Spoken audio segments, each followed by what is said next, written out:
Where did our rough? It's a game now, say. That's right, yeah. Young, smart, intelligent, beautiful looking young ladies.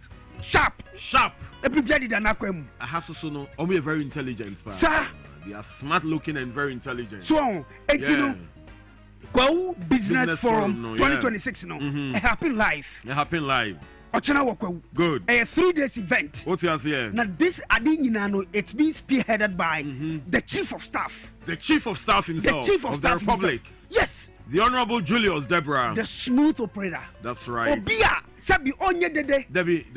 On sorry nkase say Debbie. But yeah. O make sure so bia be ye na adwuma. Good. Or flip all ministers and appointees online say mo be ye mo adwuma ye. That's right, yeah.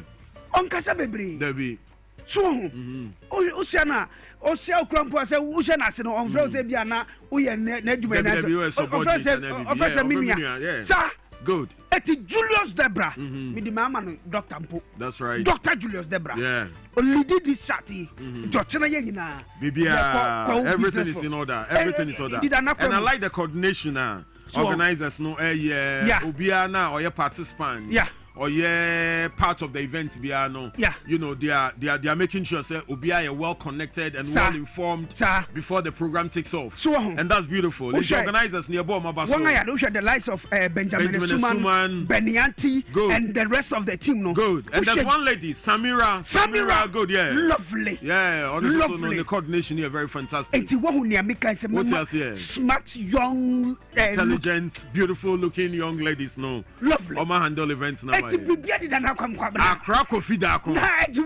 Juma Kasogo man me involved no. Baby. Bibia did not come. Made us your home. It's your china yen na young coco. Yes, a Simwana dream. Oh yes. I see a Simwana. And Amika say me say because we are not one team in Kabioma. It is a word you can.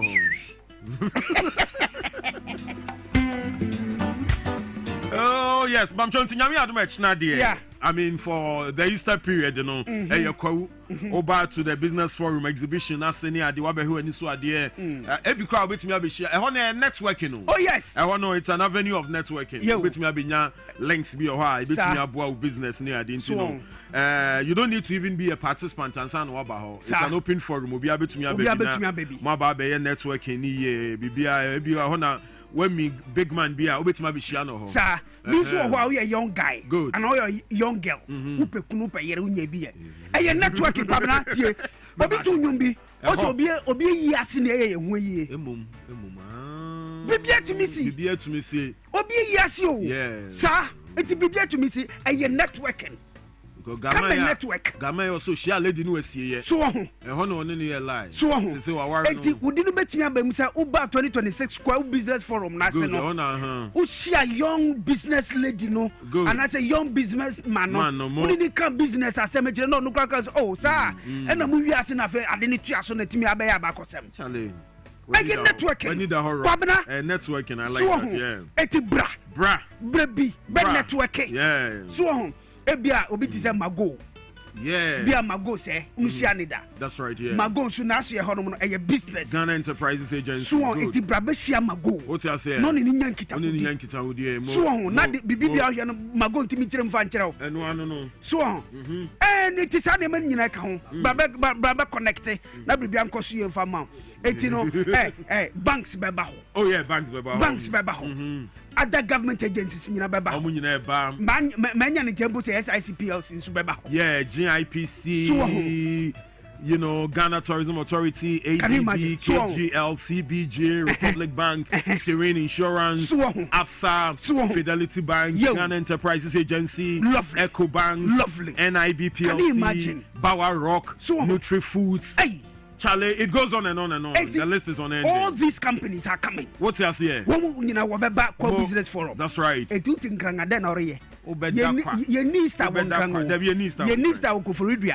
need was a 50 man table. And the young coding will be a Easter headquarters. No, and then when you phone him, the moment said there be intimate GN inquiry. Debbie, as yes, I'll talk to Agneca. Sir, and on the business forum number. Bra. Business forum. What's your say? Near you connect. Now, Branona, Okano easy, sano. Oh, yes. Timer, open your Jacum, about me a tree. What the 3 months nature and the bra. What's the cassa bra? Bamia said, boom. What's that be a bra? Is it bram? Bra one who says about me a teacher. Bra, and no one the best remans no book. Yeah, but we have some division. Oh, it is our economy that was digital man. Oh, digital and go in trust one. And one America, I didn't say Binina, baby, and Emfa, or say Bram, be a bra. And there you day. What's I say? Catch for some cultures or my Ibroqua. Utiase. Yeah. Catching the cultures Ibroqua, Utiase. Catch your debut. What's one more watching? Mo catch you one at me. Ibroqua. Mo, thank you. To an opera show. Medasi Mo. Eti Kwabena, ye Easter and Semino. Good. Kwabena and Sembisun in a dream. Marty say Money Africa in Sabin in a dream concerning state insurance company. Good.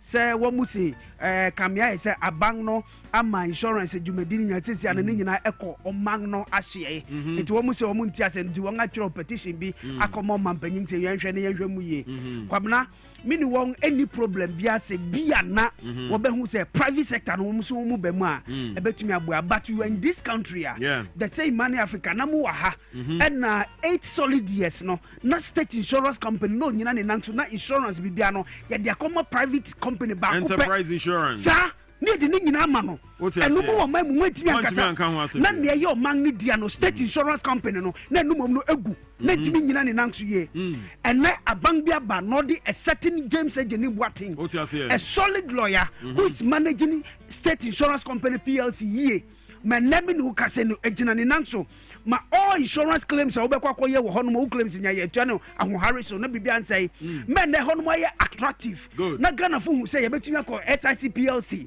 akoye ye insurance ne ma wo ho udan wankasa ene usen ubetumi akoye ne ma nyina wo ho bibia ba koye ama no mu se mu ntia senti ye nya mu den Kwabena yentimi ntuno mamu ni man ye omang no yendia no ensani enko build private one. I believe sir, it's all about competitiveness. Yes. So if you say oh yeah competitive show your class. Sir.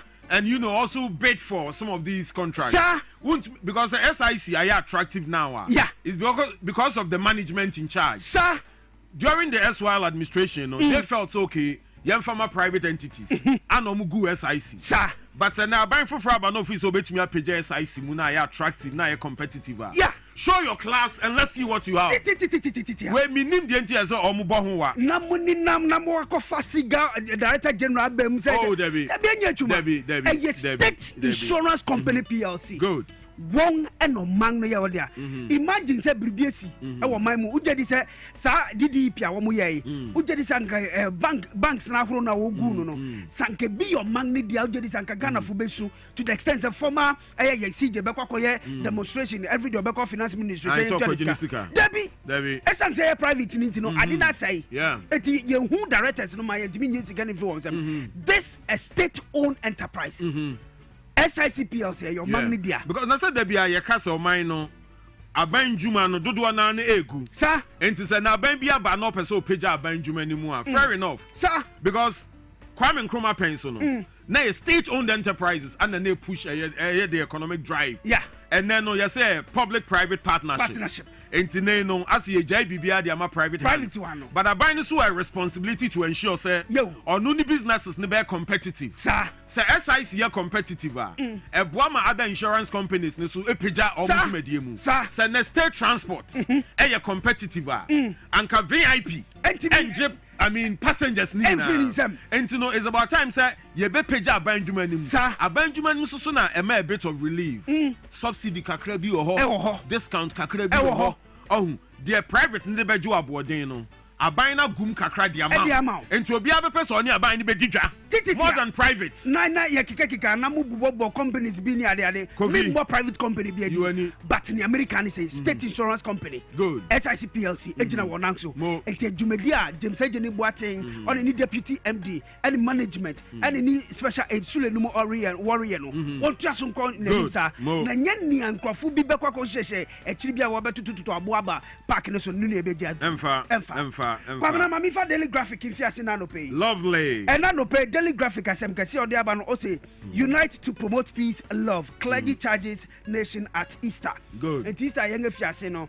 And na sofo jedi suma horo wo man mu na sofo titiri wa wo mu no. Omu chim so man Ghana ye momoden se ye bebo asumdwe mu da gro na fi odo na no betumi aye adwuma wo Easter bre a ye wo mi emu enti ye nsem na no pay daily graphic edi aba e wani mani kratafa sang etoso ebiesa ase fufura odi aba wo daily graphic mu na yauda anope o say Zimbabwean president Mnangagwa arrives for 3 days visit noa na Zimbabwe for one man penyen Emerson in Mnangagwa abepuem ewo yeman ma me ne Erica se no nafua ebiesa nsrahwe na woriba ewo memu obekokwa uni bi se uwo memu now you Ghana ni na Kwawu Business Forum. A whole president from Zimbabwe. Abedu omaimu. Good. No beko bidia. Oh, I'm the neighbors here. Now Tigana now so ngokwe na minimum dia ore. Wow. Na minimum dia ore. Obenya feel of a lifetime. Ejo beko kwawu. Beautiful. Eti enyina ye ngokwe. Uncle experience the mountains and the weather na wo ho no. And na me jedi say okọ back to Zimbabwe so beko catch yo. Esa say kwawu ho no no. Ye wo tourism sites wo ho no ma enyeze. Kwabra mi se bribia mankasa mi ko nsrahwe ho no. Mi se obubi wo ho be fam so obu no sabre awiabo awia katabang bokrambu bedu ona na esumedu ho no ti enyina yankokwa. Yeah, and I like the way our president still promote fugu no. Of course. You know. So and on say fugu no say na ehye no. Come on. Oh the way I pam president there no. Yeah. Sa na say fugu da obi a ho. The way I wo hwa wo there no. Come on. Ebi mo ho a with all due respect, fugu no mo nhya ma ne mfata wo. Abranti ogina we ti say esa opel size. Oh hu the way I see catch president ne arm no. Baby edru no. Come on. Ana baby a atade ne flow ekosi no akakra na adru ne kotodwo ho so between your knee and your waist in between pepepe chamu mienu a ho na se fugu ne flow dru because o man sa so na bia uji waiver eni se waistline o belt ho ne wafu ne o singlet ne show but amanfo ohu enti o mo pam fugu ne so no mo try na flow ye na Kwabena oh mampani ni fugu yi yes o jedi se sanka papa na nansa wo share no so for Anglican no share we bia ga be na na ga kata no hunyina hey come on me come anim no so shout kata fight to do ebiesa what you say I said that mine transition won't affect jobs at all Lance Minister Emmanuel Amakofi Bua no this salvation mun say me aba enti daily graphic mun say me di besi hanom mami ko the Daily Post as a fufra Daily Post or the aba na no pe o say Jomro College of Education sees light under Dockers Afo Tofe nti mrashe begweni ogina ndi ma desha won ewo Jomro about on pesua so yani mu Erica se no wo se worry Basic College of Education e de ama deshe ewo ho won mrashe begweni eye Dockers Afo Tofe na bresui e na wa hwese sa college etumi abem osanye deputy minister for transport enti ehunsem ewo eye Daily Post transport adwuma so de wo ye wo ye na omampanin John Dramani Mahama one eye ni nua ofri Zimbabwe wansem no na no penso Daily Post Daily Post de hunsem so asan aba ewo ahanom na asefufura Daily Post dia by na no pe meyi efim say o say Parliament Select Committee on Lands and Natural Resources at Damaman yesterday no omkobo mpempe o konsrahwe ewo honom na Amakofi Bua e dia rehyemunsem abase adwumayefo a wori ye adwuma ewo transitional records no e affect won ewo ye bribie mu ewo ehonom maminko brisosem da wo bon krata no emu eye chronicle o say Ochihini bans barrier in homes I'm waiting for repenting oye achim ehene sana chronicle dia bane Ochihini yo what's the saying o se wabrase se bia obi ewu na wobekase wobesie ewo nankasa ne fi no sade no wabra ewo honom enti I'm waiting for repenting see ni de o masie wi o ti de o mo ba besie na ebio na wabra eti enu ye nsem na no pay chronicle the aba in some medical brubru sin nyina no this chronicle the aba na fufro the aba biom o say inflation hits lowest level since 2021 rebasing which says abrede say busumi bia government statistician Dr. Hassan etadi amane bo base bia busumi we niam boti say niam bo akosoro anasati say no o the aba o say animu Erica say no busumi march no niam bo asanga confirm o de 2021 bremu a say niam bo akofirm ye pa. Public Account Committee invite 2 public officials over 8.2 million Ghana cedis toilet contracts. Kwabena ye basic toilet amamo any bia mu begware toilet ubekai mamudu ba me anakai Kwabena was a public officials beno nipa benui contractor wodi akoma say ye besi ofi biara benya ejanangbia na yenga hwesa hunedin sabetumi akonkan sabre no under the Ministry of Water Resources Works and Housing na Madam Cecilia Abnadapa no ya minister in charge of ministry no during Ekufado time what's a sikatuturi di akom eye 8.2 million Ghana cedis ejanang bia so won ensi Kwabena adan no mangana yankasa ye musa na dia so ne ye wo mu da bia ye tibi nso ye hu di edi wo mu Public Account Committee sa ye hu hwe so adenti ne ye hu sa fiskal so di yo so de eden yo ye wo ha no obesisi ye Benz West Benz e wo ye high street so ne ade West Benz na ye de padlock atum at times ye niam bia as thinking e commune esua ni aye afa be wi akire no na san ba be ya ajeso ade amaye and most of these wastage no I mean hayen enti some of the whole publication ba omo fa whole prosecutions omra simple as that we can't just be reading publications without any prosecutions enti yanka kire abna o sasare on ni vice honorable Samuel Atamils say muna multi Public Account Committee ni so as chairperson and then vice yesre wongara se sika yentimi tina fibiara sika yenturi se sika isa oba no mo the terminologies be misappropriation yen ko kire won yen ye misapplication yen krata so kwa the real job is on the grounds mo face prosecution. It's as simple as that. Now for you say we are on track to recover our lost monies.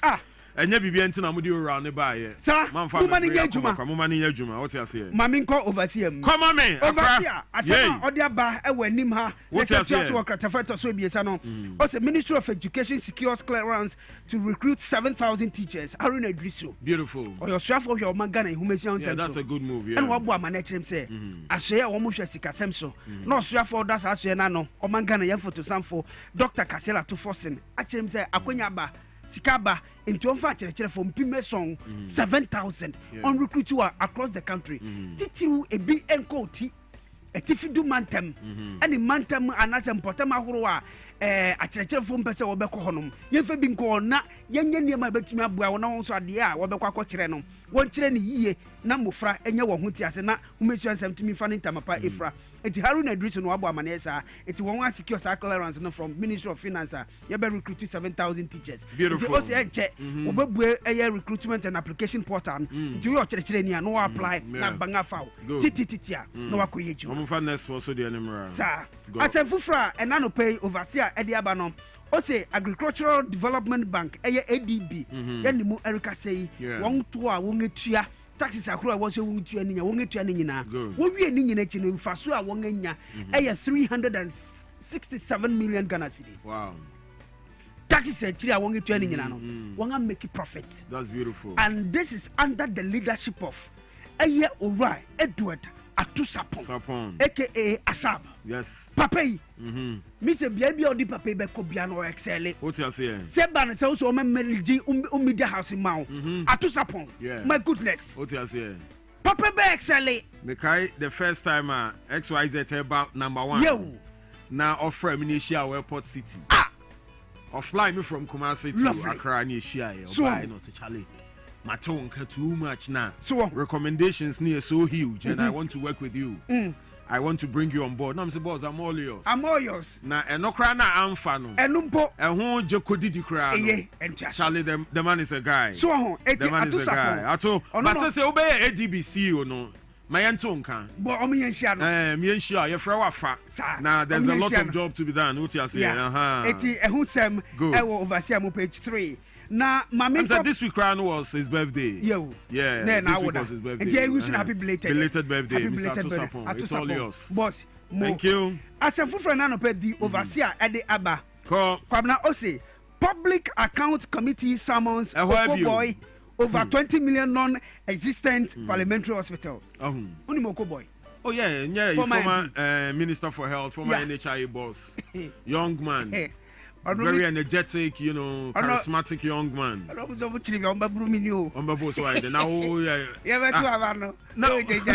What's been your day? Now the woman who are betting. Jamu. You come and nipa kasa kwaya ya babu hwan. Sanya bu nipa. Kobuza kwajobo nso obeka mas matro. Se bu nipa kwa. Ono pe bow tie pa. Oh yeah, ope bow tie pa. Yeah, I like his appearance. Okoboy ke bow tie. Enye easy. No se ska no madi. Na ubaka ya December 31, 2024. Yeah. No ye health minister. Oko sign contract bi. Say ye we back basic parliamentary hospital. Parliamentary hospital. Yo. Hey, na parliament o mi hospital. And enu asem no. Nya Ridge hospital na ben wo mi. Bank hospital wa ha. Police hospital wa ha. So parliament say here hospital ben bi o. Na 20 million. Chale ese amount for more money bro. Say parliament here hospital. Omo de ye den. So meanwhile sa hospital no omo si wie kra na omo fa nya adwuma. Abroche no mbekọ akọje medical. So Kwabena. Other than that, no politicians at times some person omo fire say they say be adwene nya adwuma sa. Parliament we here hospital. So asembisa no nai. And na 20 million Ghana cedis akom. Bibia should go to parliament. Bibia should go to parliament. Aden na mo ya parliament o. And na 20 million cedis ni kom no so Kwabena. Yenga si hospital no sika no so a ayira. Sa. Na say yehu sika no. Omo nkojimra. Eti enu ti na nam so apart asamo no so mra no. Am so omo ji sika no mo say no parliament in hospital. This kind of see the way people. Because the parliament in hospital. David. And you be o ha hu. Ese siete a ye di kai tiem. Yeah, because parliament do not need a hospital. Eti Kwabena eyi ni nsafufuru bi na no penso the overseer newspaper and na boarding credibility and fairness or the aba na me di nyinara be sine o say 24-hour economy authority NPA signs deal to support Ghana today for the Abakwaba. Sharaf Muhammad to summon sports minister and GFA president in choosing Black Stars next coach. Ghana today mo nyina. Sharaf Muhammad to summon sports minister and GFA president in choosing Black Stars next coach. Na some kofu we dey na am for the yomo. Is am for gu online site no. Kwabena credible. And the first sports minister and Sharaf Muhammad. I don't know. On say because of nepotism in the amount for Bekentino. But all her young man no, the interest in sports. Any niema oyo sports are. BB and sequences and call a minister for sports and could bet me deliver my. Kwabena, Minyo says Sharaf and Kasawakachi so may obey. On the Ghana for no. And yet Ghana for no crampo. Sharaf no. On you be a sabi, Ogini so Babaya man yourself. On public. Yo, or no Ghana for. Say Ghana mebung one interest in the Sharaf Mahama. Okay. So be promote so your sports a year. No be promote talent be in sports. And no be promote not to become a minister or anything. No. WWE Sharaf. Yeah, no ordinary. Yeah, say e be on 40 years afi na afi ni mo idu na. Bring it. Sharaf Mahama. Then is ready who ni say. Obehwe say boxing e be promote. Say be football and as a badminton. And I say anything sports related, and ordinary NGO no, a promote. Okay. Say between me akoso. PRO. Oh, Kwabena nyese me PRO. Sharaf kwame me nsia that. All right. But no kwara ye ba kopɛ. Me to say. So, yeah. Nti ono na adwuma ni say obe promote Ghana for yen algorithm nsem. All right. Enye anything na ye yi. Sabre ya oto. Go between me coach Abraham. A very good negotiation am I a good coach at Kwabena say Sharaf Muhammad bem no so be kwakọ yes negotiations na ma ye na kwakọ Ghana for back santi Sharaf so consult u gran ye onye twene hu gran film monye ye Kwabena na ya oda enenya for feed I sank brain or the ejuma to my face and mom Dr. Alexander Amubafo good or ye economist na ye lecturer at Pentecost University right Kwabena Papa or wonim die papa he's vying to become the national vice chairman of the NDC. Okay, me our NDC fu say momu money ko primponka one first position ni mano or economist sankrofo no ye hia won esan say yenga educationist any obi a communicator won etumi ababu amanga na yen sikasem ejina ni nantu said dia na wonya obi di say Dr. Alexander Amubafo ebe bata ho e wa ndisa manyikunuma I believe say Ghana yen sikasem so national vice chairman for the NDC yo it me chairman na mu de ompe dabi national vice no pe yo kwabra mimi yo obi a me hu obi say ne mapower ni mu no betimi abu national vice yo me can say man so say so you lecturer at Pentecost University. That's right. Or you good economist. So on. Yeah. It is any baby say no ye hia won. Ewo decision making ayimu. Say ye be si gina ye be ka ye sika asem asem no. Obetumi aye na aboye papa. Great. Kwabena San so chena Eastern inti mami cham na. Ya kwa Easter. Her Excellency Professor Nana Jeno Pokwajima. Beautiful. And nano pay. Mommy ye man happy. So me enten nkan Easter say no. On say Easter ye mra mame for frefro mo ma. Yeah. Say brefie be didi. Yeah. Brefie be no mo nkwan ne sa ne ma. Nti ono so o me hu say. Ye mame no. Ma fra meka kire wo. What you say? Or the ayi ni ba invitation ni ba. So nim say meka kire wo. That's right, yeah. Yo, meka kire. So meka kire say me no unfinished business. Sanetning. That's right, yeah. And man so ohwe all right. And I know all right, then you're having me because we have an unfinished business. Lovely, that's right, yeah. Also, lovely morning to you, my children in the studio. Great. Love you guys. Great. Now, Kwabena Answer, I'm going to wait for Desmond Sowa. Desmond Sowa. Yeah, Desmond Lai. Oh, okay, Desmond Sadi Sowa. All right, go. Also, greetings from Mr. Abdul to the morning show team. Great. Yourself and Don. Thank you. He says he's listening to you guys live in Austria. Right. Austria. And you know how no share 5. Oh, 5 no. Oh, chairman, want me anya ho boss, let's kaya who bibi. Kwabena 5 no share Austria dey. Obi ti say Ora Abdul say no ontimi nya ho we. Now the goalkeeper we be gina mo beti na share. What you say? Atiziki. Yeah. Kwabena ebedingo o say then a girl say my heartfelt gratitude to Mr. Theophilus Tetechai, Deputy CEO of Public Procurement Authority. I say God bless him so much this morning. And how Tetechai omni ko share? Eti Desmond. Okay. Desmond so one can say. Desmond say Ochia Ora Theophilus Tetechai, former MP. So I now understand why some of the party executives omani say omo enkasa bio because omo nyina akoshe baby. And I say bi nipa su didi a onkasa. But Tetechai do friend didi a onkasa. When Tetechai now, but your friend or befa. Yeah. But we've called him several times. Say we Let me experience na me can't. And one friend na fine. One friend na me experience na me no share. And this was what me can. On friend na me he. Mate, any mami ka kire no. Yeah, sure. On na go Theophilus Tetechai. You say ni pay didi a onkasa. Wa kwashe public procurement. All right. Mami ka kire. All right, good. On na go Theophilus Tetechai. Me say. Me friend na on fa. Me friend na on fa. Oh, friend on fa. All right, Mate. Me friend on fa. Okay. And that's what is friend offer. And the honorable Tetechai. Easter, a long weekend. That's right. Kwabena se minkanjire usi. What you say? Offer one fa. I like the way you are looking in camera. Love. Eti mami hwe camera no nakasa so ti ohwe. Good. Eti bomodin ye frɛ wa na ya ode ya. Fa. Me pacho fa. Long weekend. Yeah. Weekend na mu ware. What you say? Shout ya say. Iti na copy Joda. Ye be kokwa nso. Good. Ahyentuade wom. You better fool. You share no kwa de ani ne be chia ya. Oh no, but you have lost the time. Eti boys no you be this time. Okwa Ashanti regional. Honorable Abraham Buedi. Dodo na friend Opoman. Or you very voicey for us. Okay. No saying. If we keep pushing propaganda against the NDC government, the NPP will remain in opposition for a very long time because the youths are seeing everything on social media. Of course, yes. And you know, it's not your propaganda now. Ube push no, and a man for ebetie, and then ubi any daho, ubi ako social media, a man for monitor media. They are well vexed with information. Yeah. And you know, no to the MPP for nefo. Say propaganda no, or munjaye. Oh, say because M1 party no. Very well.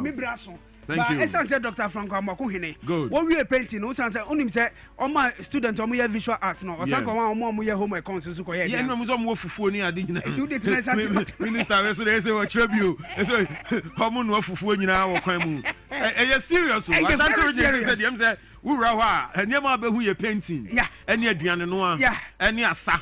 And also made a solo coup festival. But that's it. I'm not just about me.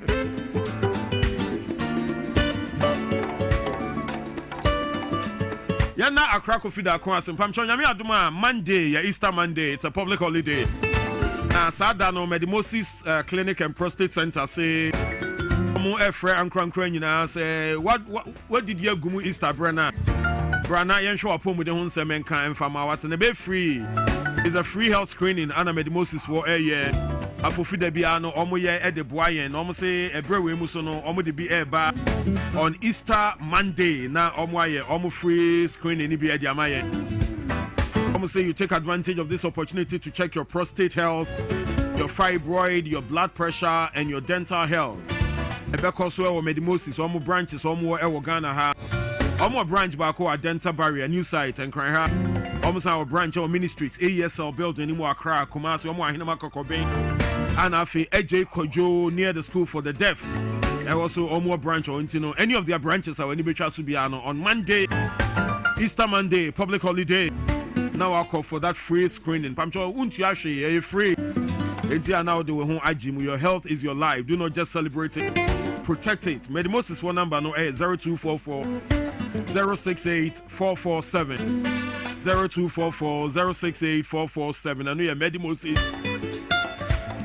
Clinic and Prostate Center. You better mwase ene anopay. All right, so now you better crossover for the morning sport.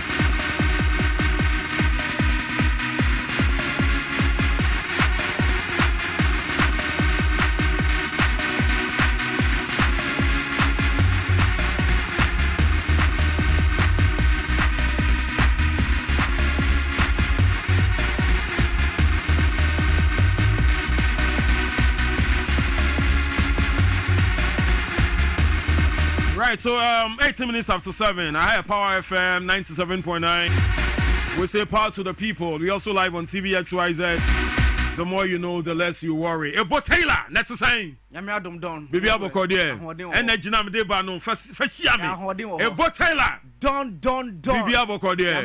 That's right. Yo, Nyamiadum Bibi Aboko. I like your name. But unim a musician and your friend Ebo Taylor. Okay. Family cry. Oh, okay. That's good. So when we say we did a young a legend food. Legendary name. Ebo Taylor. Udru Ebukrana Obiti Dina. We say Dino. Emuodu. Yeah. Because your Prempeh College name music teacher the Uncle Ebo.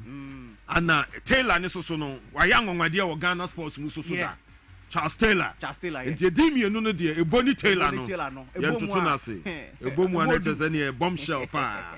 No, I'm saying, coach now. Oh, coach, you should be. You should be. Oh, you say, na the former Morocco coach, you know. Okay. But you see, I don't know so Saudi for the panel. All right. So, I also know Nya, because Saudi. Because Saudi, not Saudi coach, a heavy Rene. On the Muma Bagana. Saudi, Siano, a Yashishano, Saudi. As long as Saudi who's can mood. Yeah. From Morocco, Arabian, from Arabian country to Arabian country, no. And yeah. So this week, NSA boss, Yam Pofankra, why you two posts on Javier Renard? Now, and the post I was saying, meaning say, push for Javier Renard there because the movers and shakers in our sports. Or say, well established as a disciplinarian and no nonsense French coach has mapped almost 2 decades working with African players, especially West African stars, making him a natural target for ambitious teams who want results within set time frames. Apart from winning trophies under pressure, his other biggest weapon is that he knows how to handle big player egos and African football politics. Big player egos and African football politics. Enra, Nilante van der Poibahano. Or can it be about these 2 points? Player egos and African football politics. Almost say Javier Renard, or you're on top of all these. Yes. You can't manipulate him. And it's true. because Oshe ono ne coach how Otumi handle the locker room most of the time. No, coaches be home. It's very difficult for them. Say the dressing room. You can't dressing room. You say you're dressing room. That's players ne egos near the dressing room. No, most coaches now it's very difficult for them to handle those things. A bit to say coach Otuado because I sure there are some games a boy in the African qualifiers, a young qualifier now. It took a different coach from the opposition team and only players no ekasa before they calm down. Good. And to know Otuado, it was difficult for him say I don't know a bit to me I handle players now. Now what camp no egos. A bit to say Jordan Ayew. He's a very big player. A bit to say Thomas Partey, a very big player. So sometimes these players no dressing room now. Not say maybe crowd kasana on maybe ocean headset. Yes, on few. How do you approach player? No, said you be more attention. Yes, but about heavy rain. You understand? Good. Oh no. Coaches no fair enough. Yes, what you have going to be there 2 times. Good. Or some sort coach Ghana, the Ghana. That's right. Coach there. No, Ghana is very familiar with Ghana. Plus, what you have going to be done with coaching big names. And to know so about dressing room, I think it's very easy for him say. And I say teams who want results within a set time frames. So now we have 71 days to the World Cup. Yeah.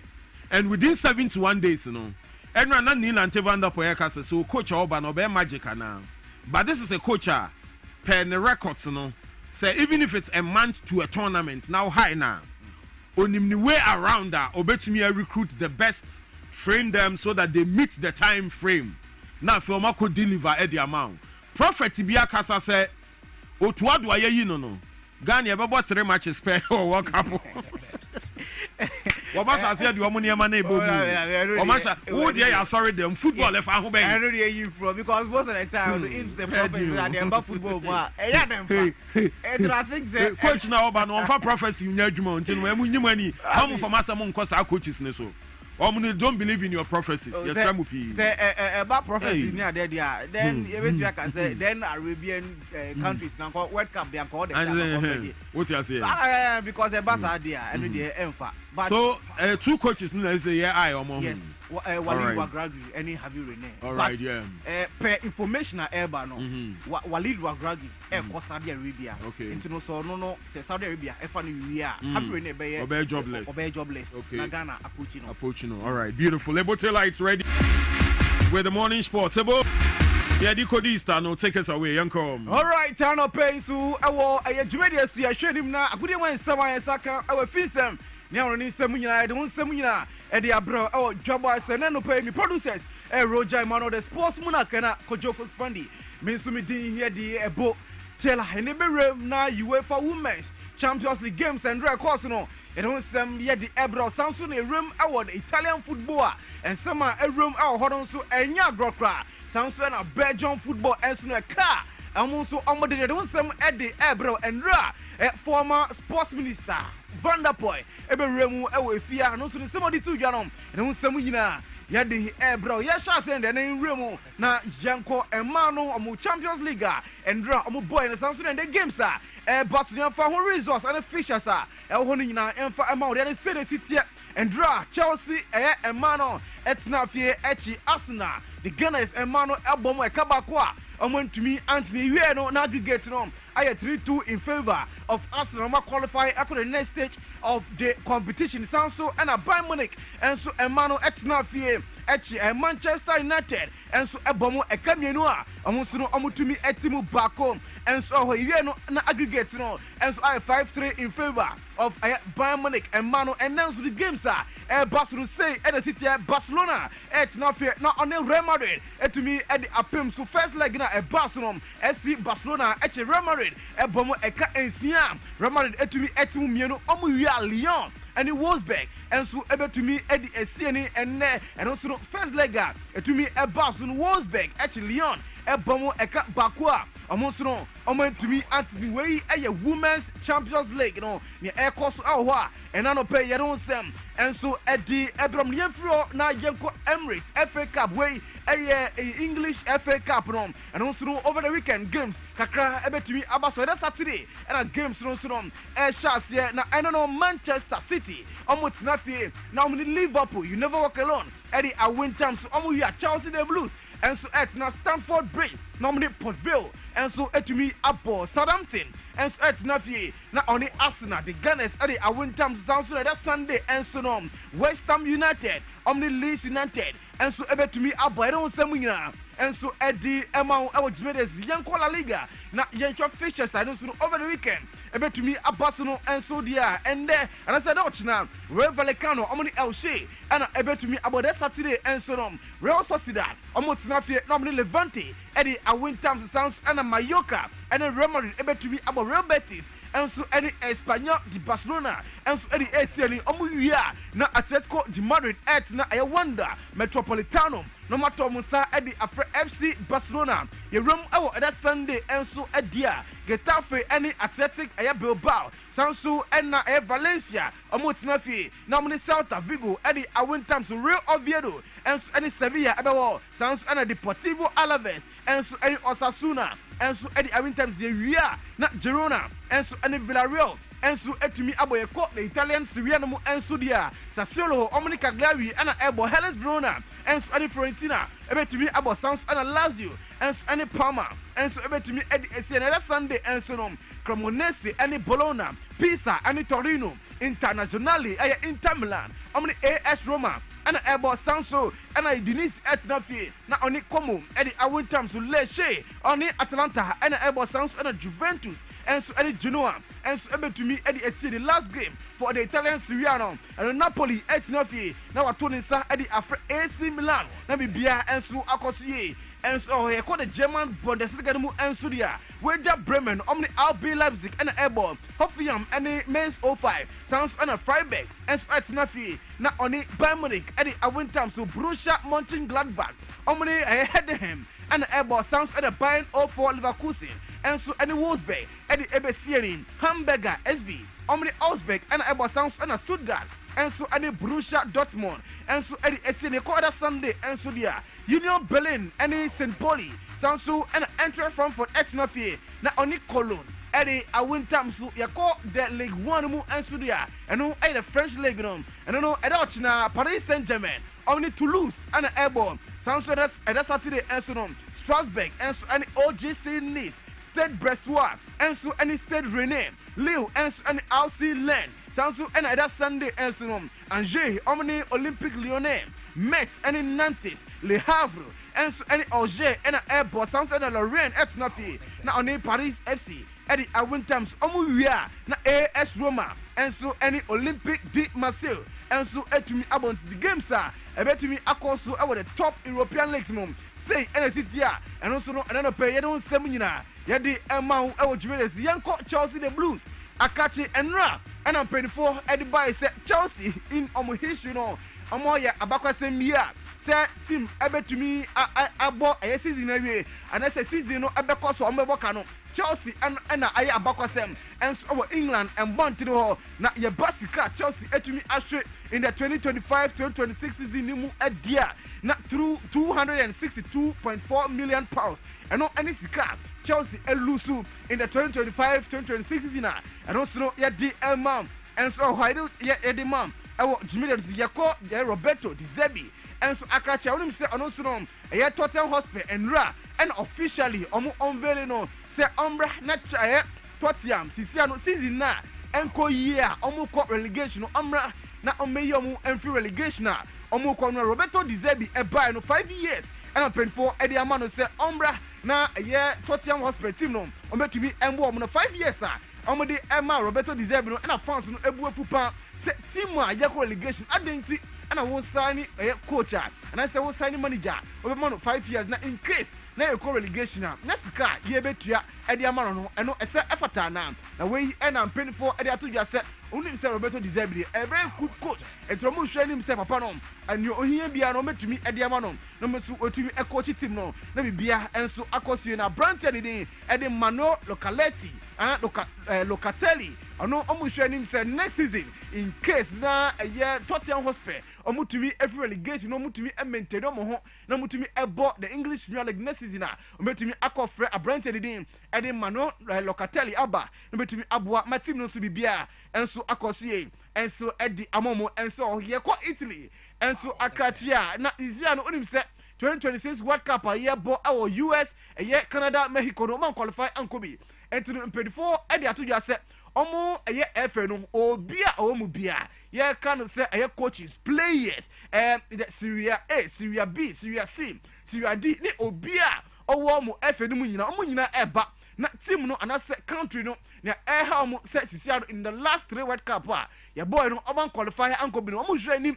na ne eye country no omo tumi esia no kwan in case so me change omo eye country DNA hawa omo football ni dia ometumi echange sanso na ne eha omo nyina no omo hwe se ni nyina no ometumi echange na ni nyina enso akose na after say Italy an qualify anko World Cup no bi na branted din edi Federico Mangriamelia onu si na kan edi ma club Milano a ewo Serie D no branted no edi atoja se o se eba Italian football o se enko yie krakrakra esan se u ya kolakra na wo bo Italian football agent etumi edi 50 million euros se wono a we akola no bra na we bo under 16 under 17 no bi sanso na Serie A youth teams no so no eno so no foreign players nko a enso na ewom enti no eno no emboa ama Italian football enkola na omo free Italy na ka sanso no entumi enya playing time eno na emboa ama isia no Italian football abedu bibia no sisia no bibia edru ntweni nsema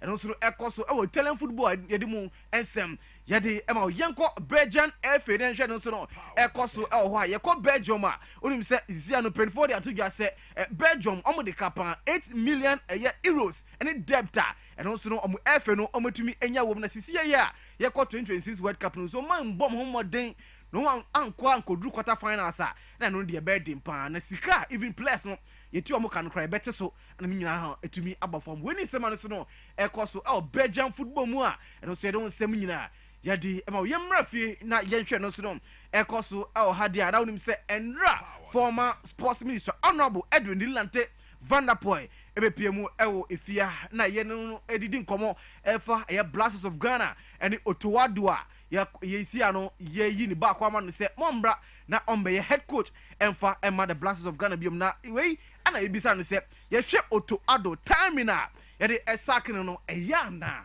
yentienya no a honorable Nilante Van der Poel or the MIA Automotive handle players in all this while in spite of the poor performances all this while. Why do you wait until this time? Who are you bringing? What's the person going to do? Ultimately, even if you didn't have enough Ukraine, your performances, your performance here, a performance against Austria was horrible, but we saw an improvement in the German match. I'm yet to get an understanding, the reason for the action, and the timing is my problem. The timing is my problem because to prepare who's a players in most of them are foreign based players. After 2 weeks, within this international break, they are all going back. True. Enti when sema honorable ni Lante Van der Poel di tuja owienu ana ebisa ne se wo hwe Black Stars ye camp ye dressing room a players no edin de omo obi pa na eba igwa sometimes very difficult se ya na we coach a obetumi maintain na wetumi aboa se egos a e dressing room no ebetumi maintain na sisi no team na tumi perform na se yenya ye new coach a ego no so no eno so no oka ho asem sen yentie honorable ni Lante Van der Poel is a coach for Ghana. That coach must have some substance. That coach is not just going to manage the football they play. That coach has to manage the individuals. Many a time we have missed opportunity like this because of attitude of players. Ultimately. So you need somebody who can be a father figure, who can look into the eye of a player, no matter who that player is. No, I catch a player and say, hey, sit down. Good. You understand? It's not just anybody managing our national team. honorable Nilate Van der Poel. Ne sem oka fa Eagles e wo your Black Stars. Your camp no and no so din sem e etu dwa no wie no na ebisa ne se isia no wo hwe Black Stars bebre na sometimes e ya no mo se local players e hia local players no se omo so no omo bo your Black Stars ni bia no so no wo kan ho asem se yenti honorable Nilate Van der Poel.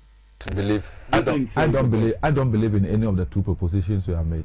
Why? My belief is that every Ghanaian living everywhere, Igle. Yeah, Igle. Every Ghanaian living everywhere in the world, if that person has the ability to be part of the team, should be part of the team. We shouldn't say a quota. That if the person is playing for Asante Kotoko, House of Folk, and is better than somebody playing outside, he should be in the team.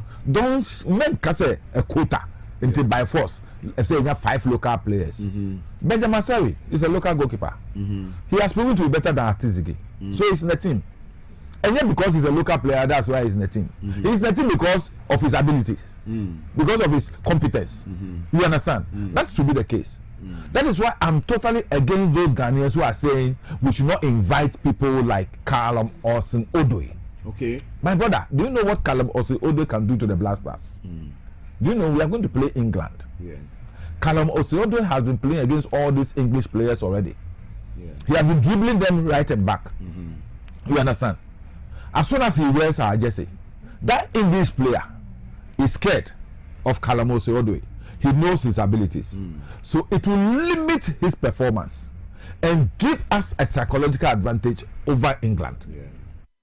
And you know, honorable Nilate Van der Poel, no say what kind of local players, you know, so no bebrena ekasa yem for Mumbra, no mebo Black Stars ni kwakremu and ebisa ne say, Ziano ye share ye Ghana Premier League na. Bebrena si enkoye ebirum si ade ekoye no so no eden na wo ekafa ye look ye Ghana Premier League no yenti honorable Nilate Van der Poel. In fact, let me say this. I have not watched too much of the local game. I will confess to you because the local game is poor. It's poor. The local game is poor. The many times I spent my time going to no. The many times I've gone to the stadium to watch even Hassan Kotoko. I didn't see any player worth Hassan Kotoko in the team. I saw players who in my time will be playing for Aruras and Anochi. Yes, possibly. First division, second division. Yes, not as a Kotoko. So the kind of players we have in our league, you know. No, that is why fit a professional league. Look. Oh no, we are right. That's why when we even go to Africa, first 2 games now we are out. There is this boy I saw, a striker for Mediama. Is it something? Is it Menu or something? It's quite a.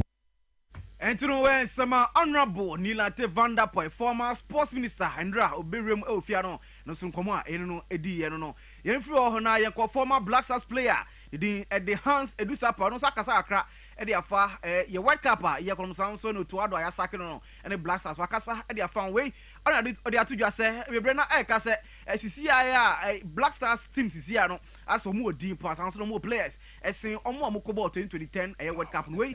And now Hans Edisa to just say or say more be a mistake now on compare the current Black Stars team to the 2010 a year team no or see 2010 no minimum hope on my budget and to know on team there more beer and compare any team to the 2010 a year Black Stars team. Yenti Hans Edisa But don't compare our squad with this squad. It's a lot of totally different.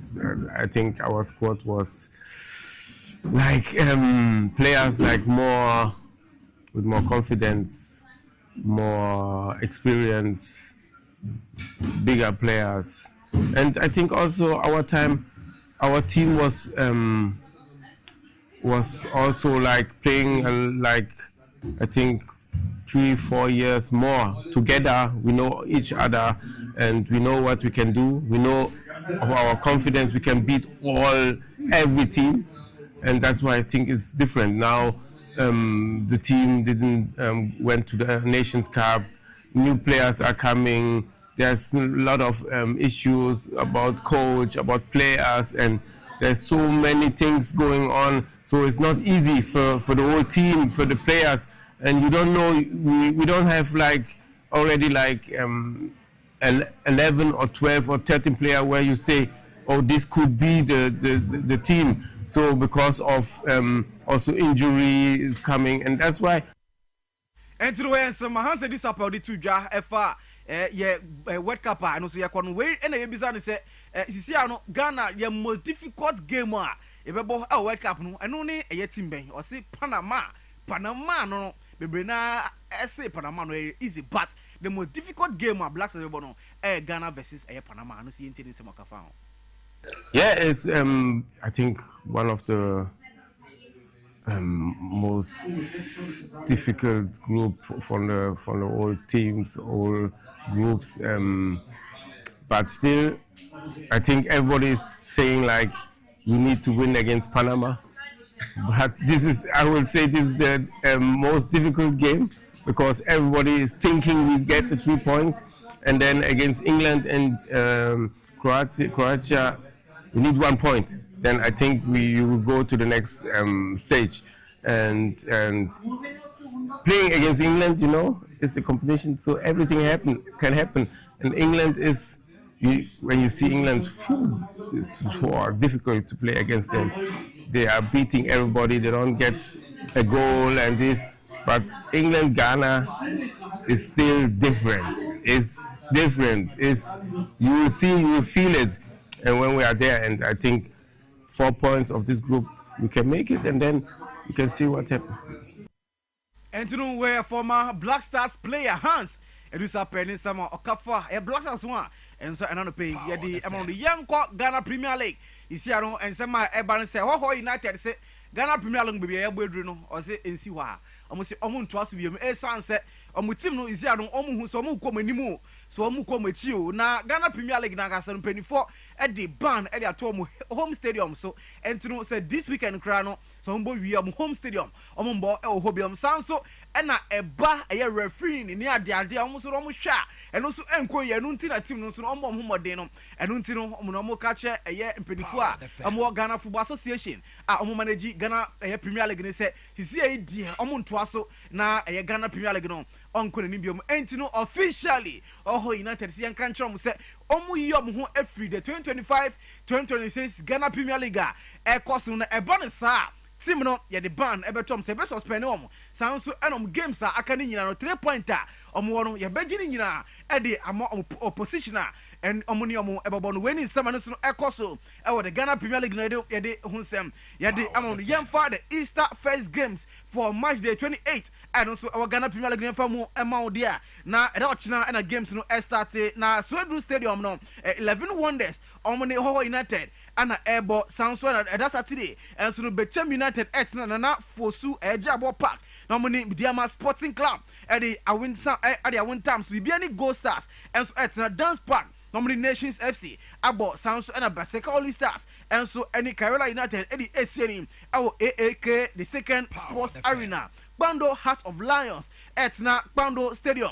normally Vision FC Eddie win times to sound so and a Swedru Stadium Honum Swedru All Blacks any Dreams FC abo across Sports Stadium nom across the folk Etna Fie now a turning sa Eddie Afre Young Apostles sounds so and a Brecum Chelsea any Adriana FC and so Eddie ACN and so Golden City Park Eda Monday and so nom ba era Sports Stadium nom Kumasi Asante Kotoko and it's Samates 96 and so able to me Eddie ACN and also no you don't say and so Eddie Abraham na yes sorry so no na me come say that Sunday 5th of April I'll be as boxing promotions say a resurrection fight night ebe to me abaso na resurrection fight night no you be say freezing Mark Bones Eddie fighter and also no you be say also no ekun hobby sanso and our 10 round national lightweight heavyweight championship abranted Eddie Jonathan worldwide 30 abranted na last on a freezing Mark Bones ekun ye our Sharaf Mahama boxing promotions no on a abranted Eddie Abdul Aziz Koti ebe to me and na consenso and na yeba 8 round light heavyweight contest no so dia Alfred Lamti and a branch ding Eddie Maxwell Auku and so ebe to me Eddie Esianin sanso and 8 round light heavyweight clash and so between Seth Jima Adidi Eddie Freezing Mark Bones and also on Nigerian the Eddie Jamil and the Mashon and so ebe to me akwa branch no efi Nigeria and that Sunday our Laboma a beach resource no enya grokra fight no ebetumi abaso wey RBS boxing promotions and I this fight no and so etumi edebaso I don't say munyina ye de ema adwumedi so me sorry so na ye don announce my time that's right yeah the producers Roger man the sportsman and Akojo funding na bia na o waya me say enya de na obeba na wona obeba man na me say Roger big man level no say say holidays or china into no or say nyoma or the tutu ye mi na ene no or so the tutu ye na ochina holiday no starting what you say wa na big or na be coach no or shey him say obe high coach into no your sports no it is here na great. So that's about Taylor with the morning sport.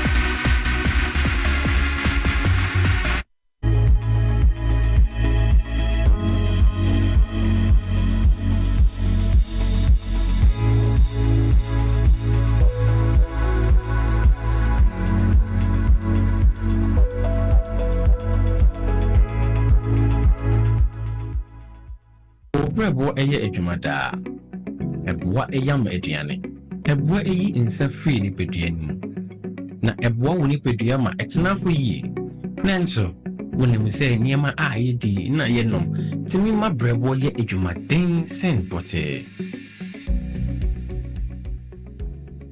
me hunda me brebo ye adwuma pa e bia se me ntumi ye bibi boa me brebo ani. And nothing about the left hip from the Moses Clinic, we have our center about herbal food supplements. We see pa the barber, ama a year Jumayi. Now, any Juma. Fatopa Yenu, and no panny and now a Brahma berbo ye Jumayi, Sunny Baya, a bit me and yam a Jania woody, a sissy pijanimo, a you moving see. And no, I'm a berbo can Obenya Left Kid or pharmacy, herbal shops, ne supermarkets are ebeo. Sa wope dudu so to up. Fresh 0244 06 8447. Left Kid, wawo brebo, wawo nipedia. Edro yi enye ma apemfo. Ema ema omomanofo. Ne mmofo a wonya mfie dumie. FDA agi dwedie krato yi atum.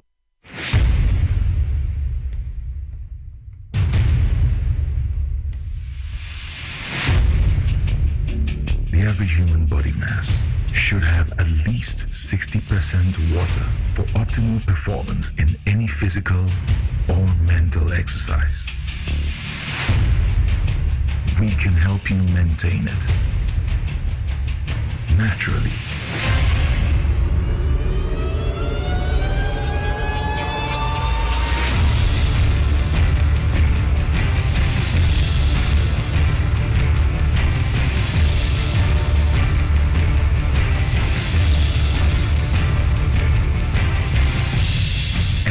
Natural mineral water. Simply natural. For bulk purchase, call 0596 273 546 or 0596 273 547. This advert is FDA approved. Na ede na ya obeya oda forma so ne yafunu emunumuni. Oh Mr. Entry eya also ya reya titi be benfie pi nanso ne yam nyono da se me chew no ahodo amato a me hunu hwe a ebe ya nwanwa menyi ni se what also tamfo hexa capsules any hexa mixture yanum bom kotia also no bia ma no anom anka ne ho ato no dadaada also dro de eno ne hexa capsules any hexa mixture akom ni nchiremu also yekura eto yafunu ene ensunumu etuma wo yafunu ekeka wa wogire ho a enye also etumi ema wo ye cheko ebra wadidi awie so how eye also de a compare hexa capsules any hexa mixture nanum bom na ho ebeto pedudu atu a ko okanshi drug lane Kumasi Dani Herbal Takradi AA Mensa Anafre 02038228855 Apefo abatan ya woma won mofranofo ene mofra woni mfiedumie enka ho Haxa capsules ene ne mixture also tamfo edie age adwadie nkrato yi atom. When nations rise, it begins with bold conversations. When economies grow, it is driven by partnership. This April, Ghana's business and policy leaders converge at the Pro Business Forum 2026, the nation's premier platform for investment, enterprise, and economic transformation, with special guest of honor, His Excellency President John Dramani Mahama, joining captains of industry, financial institutions, investors, and entrepreneurs. The Pro Business Forum is more than just an event. It is a call to action. And so let us work together to build a Ghana that is competitive, productive, and inclusive, and a Ghana that creates opportunities for all. Come, let's engage in high-level dialogue, explore industry exhibitions, build powerful networks, and unlock real opportunities from finance and insurance to manufacturing, agribusiness, SMEs, and innovation. This is where it all happens.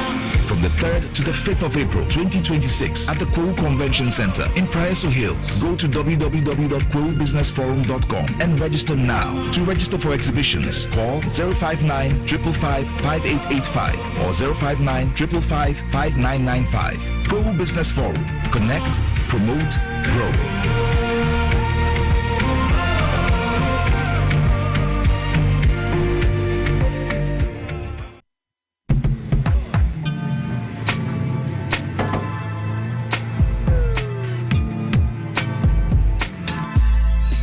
Welcome to AutoCheck Vehicle Diagnostic and Licensing Center.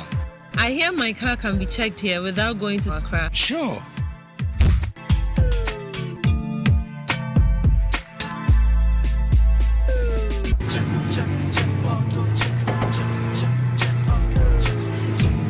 Emission, check. Alignment, check.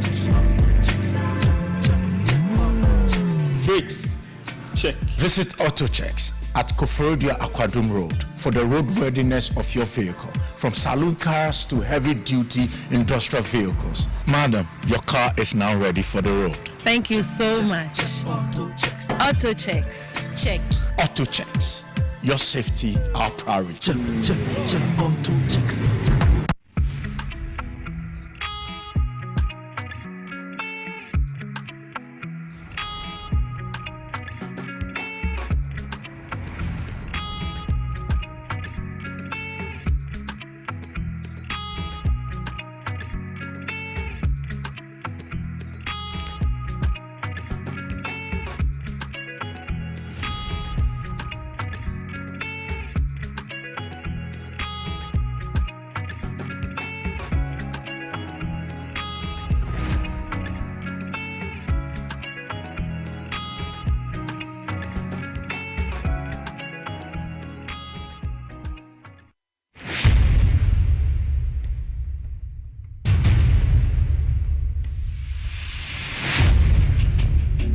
Every human body mass should have at least 60% water for optimal performance in any physical or mental exercise.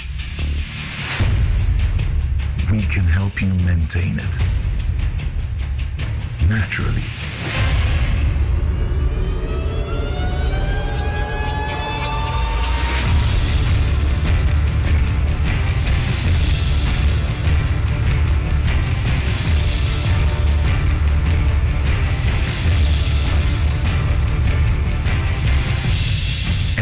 Natural mineral water.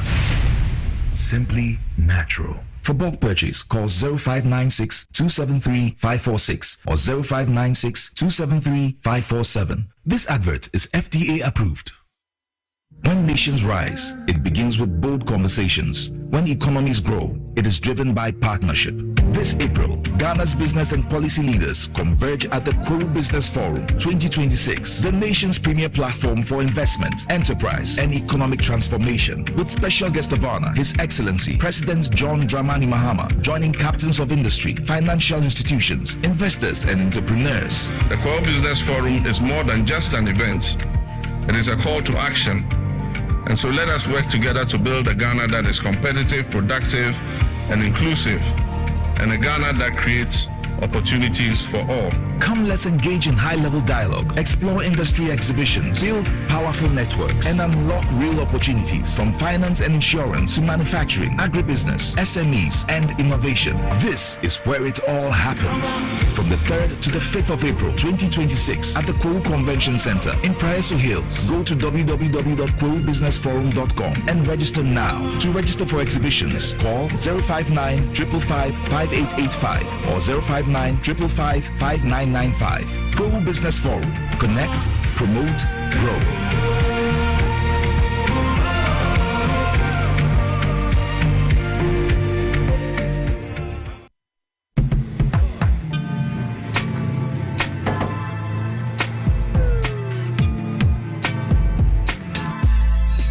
Welcome to AutoCheck Vehicle Diagnostic and Licensing Center. I hear my car can be checked here without going to Accra. Sure.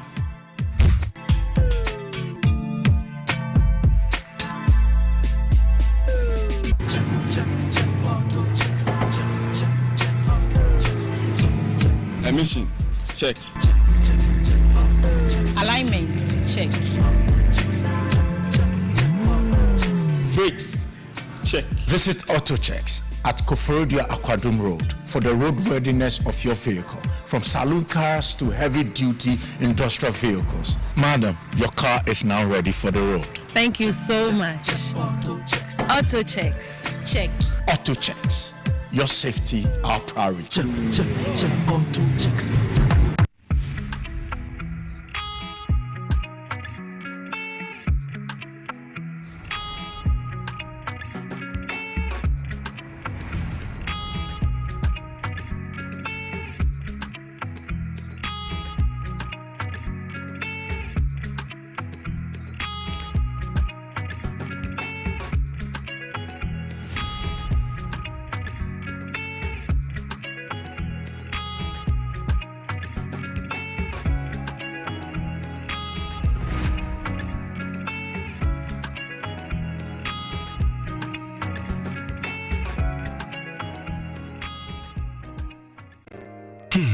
If I cry na menyisika, edia ye mefui.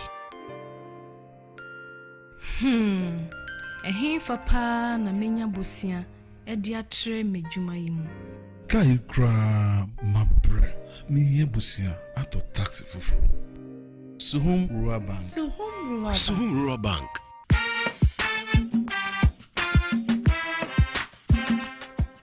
Yema mwakwa baba Suhum Rural Bank. Ye won hyehyɛ ahodoɔ bi te sɛ dwadifo abosia, ekuokuo bosia, susu account, and it does wɔ hɔ savings account, me bada chain savings account, and the keka ho. Suhum Rural Bank was 034229186. Na won so what to me aka sɛ. Suhum Rural Bank. Ama ene mayeka una. Suhum Rural Bank. Enti me pa minie. Suhum Rural Bank, growing our heritage.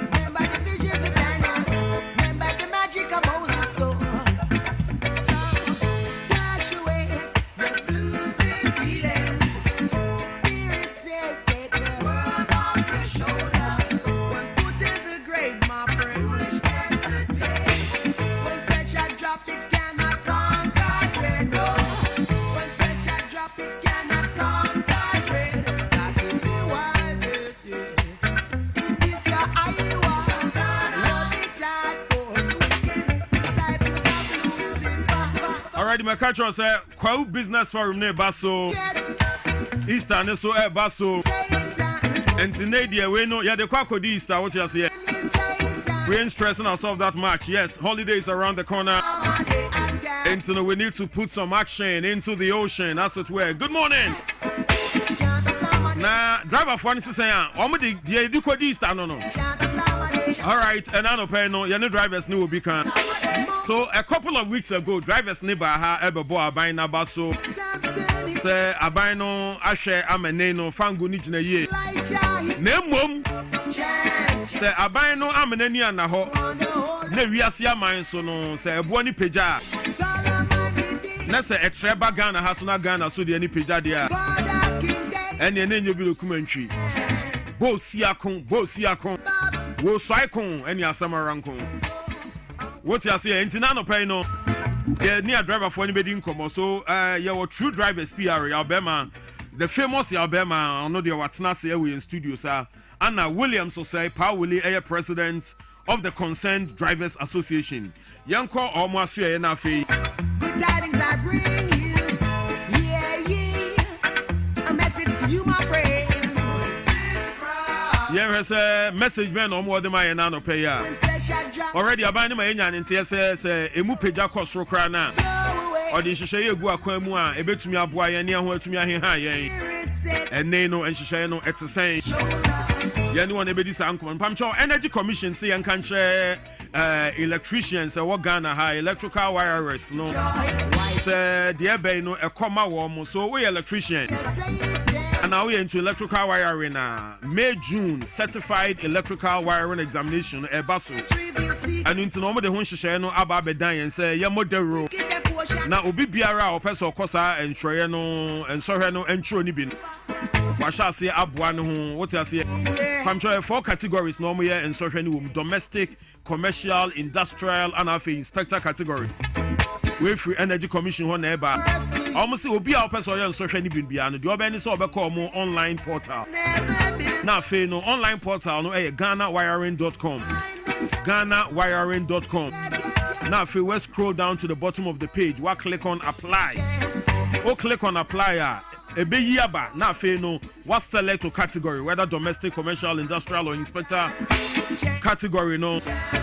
Now, if you input your details, we are now upload a scanned copy of your Ghana card and your passport picture. Now, if you initiate your payments via Momo and upload your scanned copy of your paying slip from the bank and you submit. Now, so one fast acquiring is well, quite for bit me fast need. The same 4 categories, no domestic, commercial, industrial, or inspector, no. And also visit energycom.gov.gh. energycom.gov.gh. Now, if you click on the flagship program now, what select electrical wiring, then you select application form, you scroll to the bottom of the page and you click on the link, register for the electrical wiring examination. Now, if you link not direct to the examination registration portal for you to complete your registration. Almost the registration deadline ends on the 17th of April. And now the 2nd of April. So I got 15 days. Normal year registration. For further inquiries, contact the Energy Commission's Electrical Wiring Secretariat on the following numbers. Accra number is 0302-938-464. 0302-938-464. Kumasi number no is 0322-495-964. 0322-495-964. Tamale number no is 0554-057478. And Afi Takra the number is 0312-035-401. Number Bako Takra this is 0312-291-804. Also bet me email info@energycom.gov.gh. And our website no www.energycom.gov.gh. Na fe no odo ho ahye sa ensohwe na enam kwan so a eba ni mu wote ase.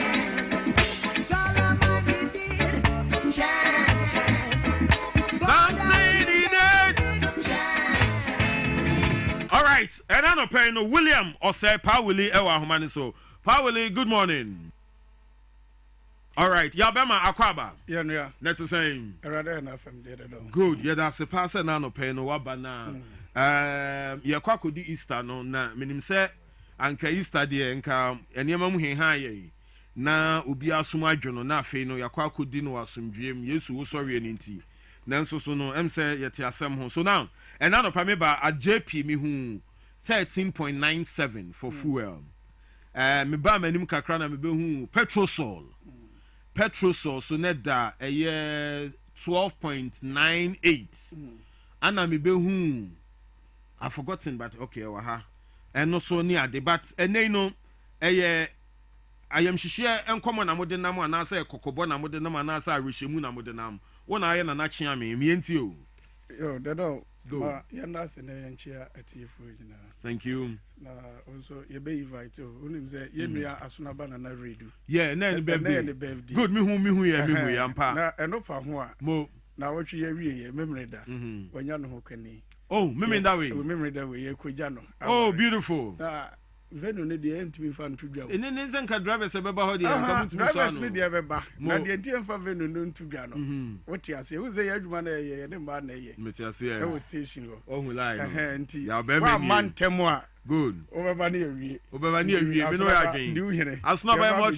mo trinkwan yankopon shroud pa also bo ho modern pa me no adwuma so ma we ma drivers nyang mi shroud pa na ene o wo dey dey ma happy birthday and I mean aduma me mean that so kwa worry no so you ma trinkwan that's right na mo se fu on aye den say no I am hihye no na mo de na mo na ma yanchia atiefu biem ye wo mu nyina ne say ya making it clear say we ready e course o word market na obi e ne obetima deceive obi e biem say we ase aye kitu e bi enti ye hu de e course na mo ya argument ne say word market price no ye ntimi enkontru mechire o my Ghana na mom ye tax no eno de ye ne de to so tinkenda ahokyere abai bayinfo nhwe nanka tax ni bi wa ye ntiti bi so na bi wo kura nka ye nyimfiri wo mprempren na se ye ho so yakwankora na ewiase de ekoso no ebrase a na se ne osanka se wo de ba ye ba gye no fel so good na se ni de emu edin on se wo be hwa fu no eso tiba ya ma ye nyina na ebu bi kura e de wohoro ye nsa de bi yi apa ye bompa ye ma mpanyi no teso se Awurade nkoso amo no ho ban nanso no bibi asi e na ama apeja eno na ye de ato aban na nim se nka ono nso nhwe no onye ne sei de no nya adrawafo pepa se ebe nam ye so ama ahokyira aba o man mu so be kai a year 2021 to 2022 wo de o ye dance for na o wa fide ba ko so o ma ya kwanya bebre ma ye ka se ye nya ya adwe se ye to ahyenti abo na mmom ye se ye nyi tax ni bi sande be ya yanto kes kem kura sambre na fu eno kura diesel ye 23 Ghana cedis na petrol so nam 17 wo de toto na die hu a na je se ye nru ba bia kura nanso no ye gigina mu a se ye nyi tax ni bi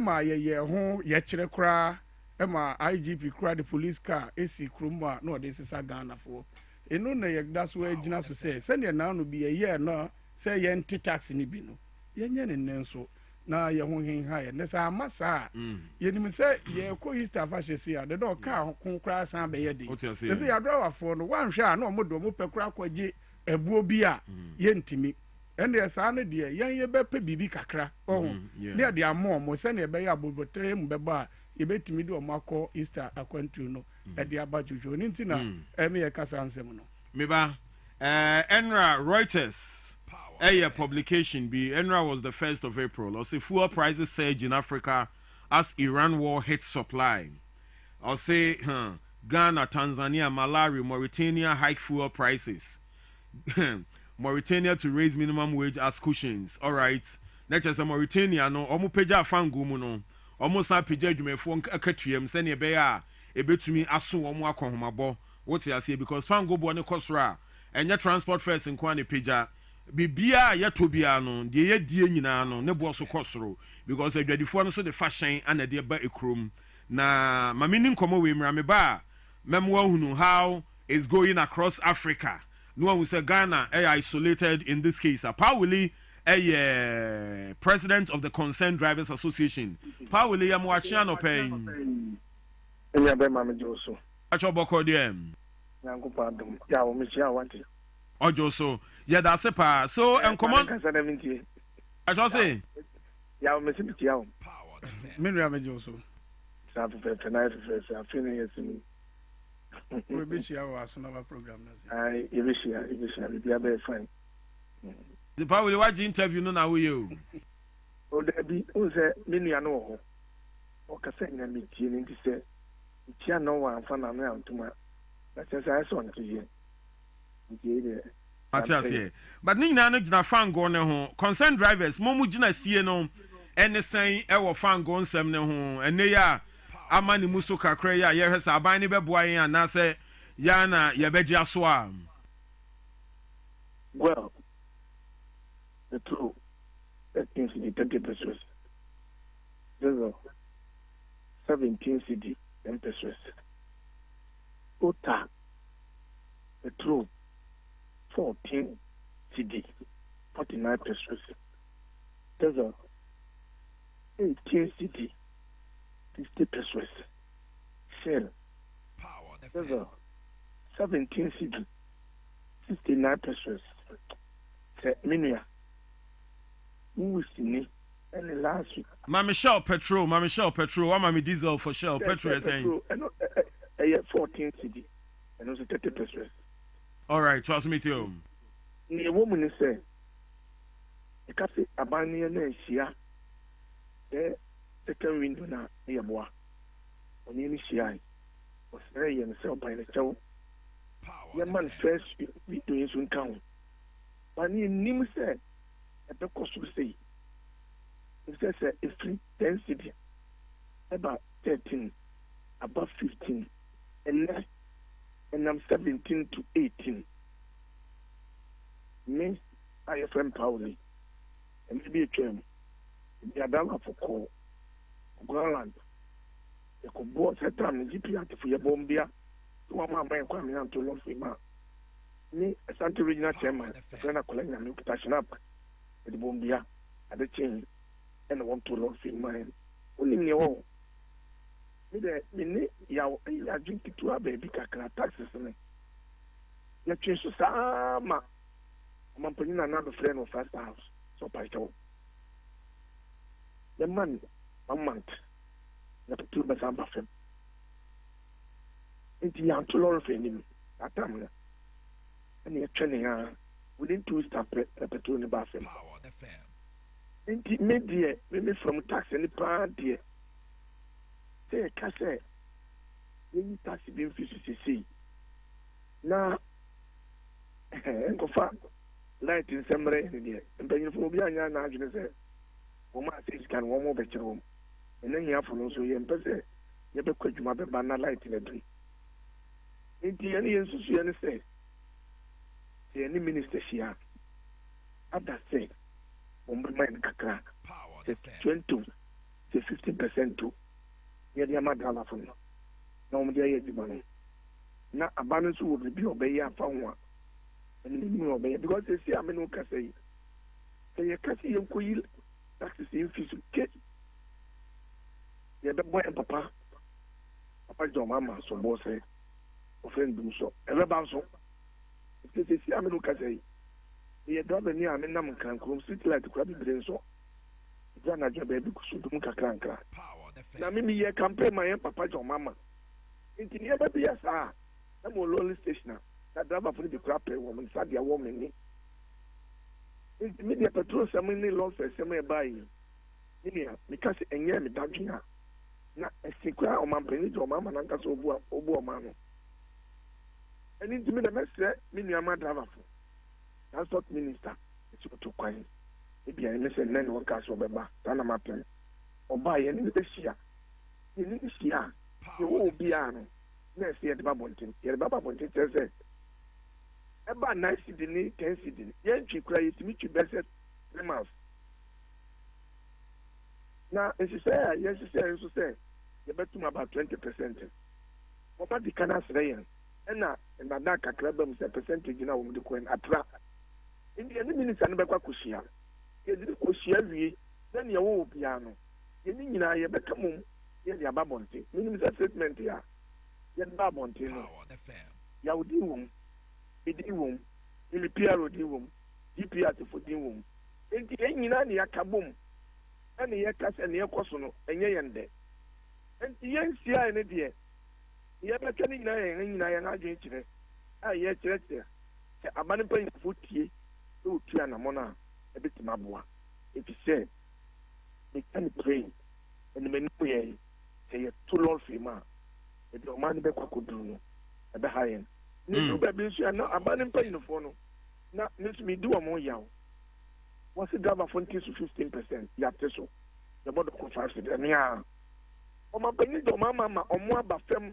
anwa abafem every enti omo 5 cedi 10 minutes and me am fan so shi bi ameto 10 minuanum 10 cedi say we munye ni say adaba fo so so mo ni ben kun ni dokuya ni edu station e bi ba sa na driver fo no o mu didi na tem ndi mi die menye wa fidi kesi wi pa mi nim say e Ghana BBS ya empanyinfo nyina etia no pay say meka che abampanyinfo say enne e na yawo ochina e holiday the minister no kura ni ho a no bi wo ho a enne me nim ye ya won fa drivers union so no ni ntimi hia na baby akwanda ye de tu ebe ye na 20 hours na Friday ma hwe ni besi ebe nwa na wo achina holiday pa we achina holiday nti no mo say achina mum na mo de entumu ne ba be hye so a na say mo de ahoma eso ye kon no because achina no musi sa agina ye na why na ma sa akwan no na mra na ye adwuma achina efiada memenda kwasiada juada so a holiday so why don't we wait till Tuesday your official working day no and your correspondence be a secret your authorities no ochira mi mini ho ya so be holiday and so try you near kuma ba ko so ko wale it is a driver for na kasa de mra so ma na be si room someone to me fam running so nshamunsem Debbie Jabotre Williams moment to me fam running nshamunsem and fam increase in maw it is a na the statement we babontin the system the better the babontin I see any minister and any penny to me this year the peer drivers union so nyina nyina e ensa chassis na e official e juma e semra na e juma you say driver bia because me no ka say obi so gina o push sadden ntamenim obi push o come in some stia say ya driver for the station ya tin ya cost and so say nyina ya kapom ya ni abampa in for na the statement is boom what we do our driver for the lecture.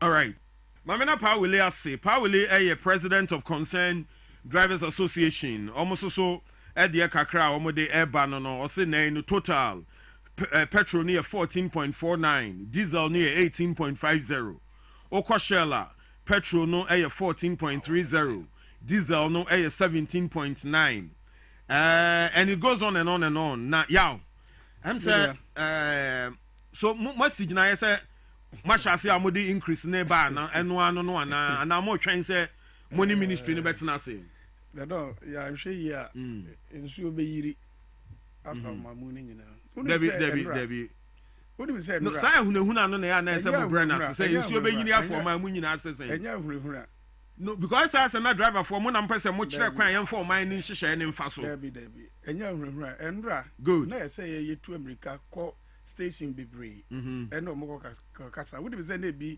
apahye ne kurasi ho o ma park o mo kasa si ho so muntu yes in fact wo hwe sene na ye tono na ye nyina ya bɔ aban aba so na de asi no emfiri aban nhyehyɛ ye no ka say dollar eda so gyina ba bi egyina emove yi ana meboa first na nka petrol kwa na dollar edi n'echi ba se say ntisa eno kyerɛ sɛ bibi na asi eno no ne ye ka sɛ eye two option ada sɛ ye be pagem kakra ma ye mmofra no atimi asom wonim sɛ omo no ka ne nye dodo na anye ye dia o eye nkrofo dia pressure da so ena o magye e de be ye adwuma e wo station o ye de ye didi ho ye booking fee ade achina driver se wa ma adwuma won fa ne ko gina ba bia se adenti no wa ma adwuma wo kotwena so wa bre ara ne hye no ha wa ba wo kosiesi a de do be zima atwena so emom de enti ye die no nte se obi afọ wa adwuma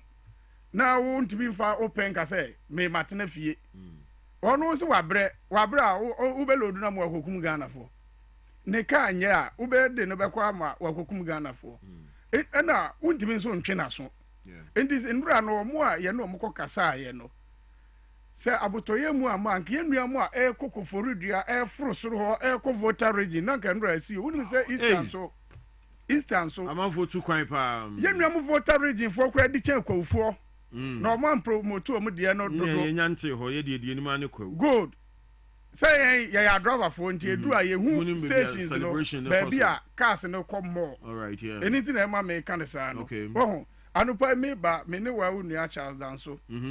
Nti wa ba kwatena omo station e wo circle wo hwe say cars no do na be dey ebetu na for now no. Nti de e koso. Say de mo na mo pa mo ho chew. Say omo de omo ntwen. Money penny for kasa ba. So mo nya adwuma no. Free and good. One say akase say nka e na dollar sem so kwa no we say o bibi na enkoyi. Yeah. But when the wiase nyina amaya hu say enkrofo bi akwaje ba bi afu we ne be fa aba no. Aban kura ya ade say ye gusu a ye de. Ye entiemfo akonya we so na Owura Godwin digital makru NPA boss. Ye more no so aba so. Everyone shepa because catch say you were less than say 3 weeks as I say. Say 3 weeks na twamu. What you say? And so still o ma yan hyehyɛ am ye nyafu ani bia na kyerɛ say na adwuma o mampan di share ne nsa no oyɛ. Enti ho no de ye ni aban ni problem bia. Na mmom no yen ye de na ebetimi anya so control kakra no. Eye taxi bia ededa so. Na menua Pauli ka say ye yi free ho a kan ya bedum da don mpa kyɛw ye so electricity a ye car ne light ya me ba cho use electricity David eninti the obo ka e won kane aso ye no woni nam krom ha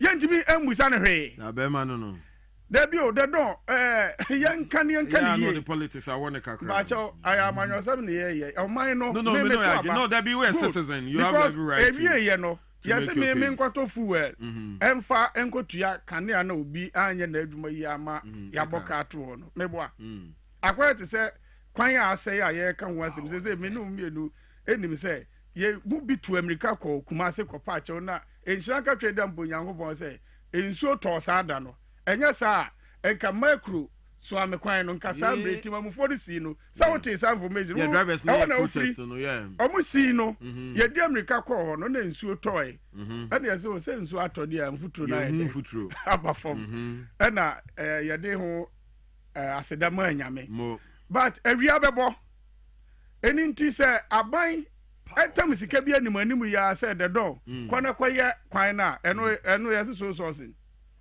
do no ti wa wo wuo no yeah oye kwan no ti wa say so sin unimu hawa driver for the name na the door dey yapa na ye mu bi me NDC di make National Working Committee who youth side no who is that me committee member Pablo committee na ye nua okan minta dachi bia maburu no obeda no as a national youth organizer no na ye chairman enti nsem bia ye kafa transport hu bia o mampanyin ka bi no ya be man ne na pamfo nsa no adwuma na wo station ne abo abati Piero say we ne ye ne say I see baby enso wala pass filling station Star Oil esi wo kakraka na ehwe anim yeah ti abo abati ane a kire say ade na kosoro kakra what you say monso mutete offices mo wo abankesiem de ye famu wase ho no mo mfam bi omunim na de omunim se fa ngoro na na me omuti station obi Dabi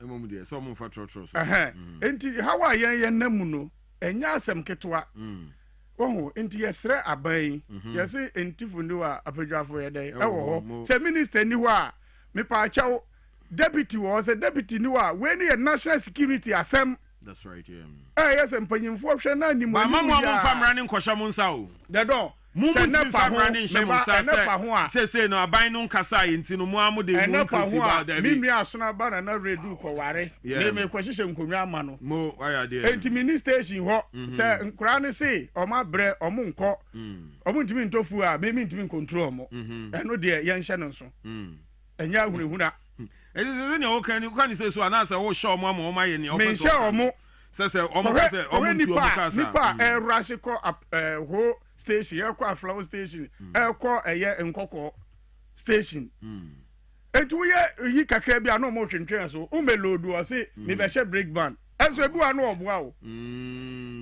enti e de sa na nipa na bo ape so afa na pasinya na e pa chew say mo de mo baji bia yɛbɛtua mpakyɛ nyɛ saa nso na ɛsɛ yɛyɛ no ɛne ti ne yɛka sɛ animanimu yi a yɛmfa ne solution a ɛbɛtumi ɛde asɔve saa ɛhaw yi ɛda hɔ yi wɔho ɛnyɛ saa wa wonim kurom hɔ asɛm yɛbɛtena ha koraa ka sɛ o yɛnyɛ yi wobɛkɔ no ne yɛba bɛbo sɛ ebi koraa wakɔ akɔgye dan mu deɛ ɛnso ɛnte saa na mmom yɛn nyinaa yɛhyia nsɛntwerɛfoɔ tim bi adrawafoɔ aka sɛ ministry na aka sɛ na aban akyɛw pa na ɔde bɛba a sɛ yɛn nyinaa ne yɛto aba ɛna adrawafoɔ no nso nim sɛ deɛ ɛkɔ so no ɛyɛ world market asɛm ɛna sɛ ɛkɔ so wɔ world market a sɛ first no ɔtɔ 10 liters ɛna no otua yɛmfa ne sɛ 200 cedis a ɛna otua 400 cedis saa sika no nkɔfa mfiri yɛn ɛna edwa nso ne yɛdi yɛn ɔmo nso yɛ adwen nti yɛsrɛ mpanyinfoɔ sɛ animu yɛɛ ɛnkosi sɛ ɛmmɔ anwummerɛ nɔɔmiɛnsa no ɛnɛ ɛnyɛ saa biribi bɛtumi asi montumi mfa ahoma nsɔ yɛ kɔn saa sɛ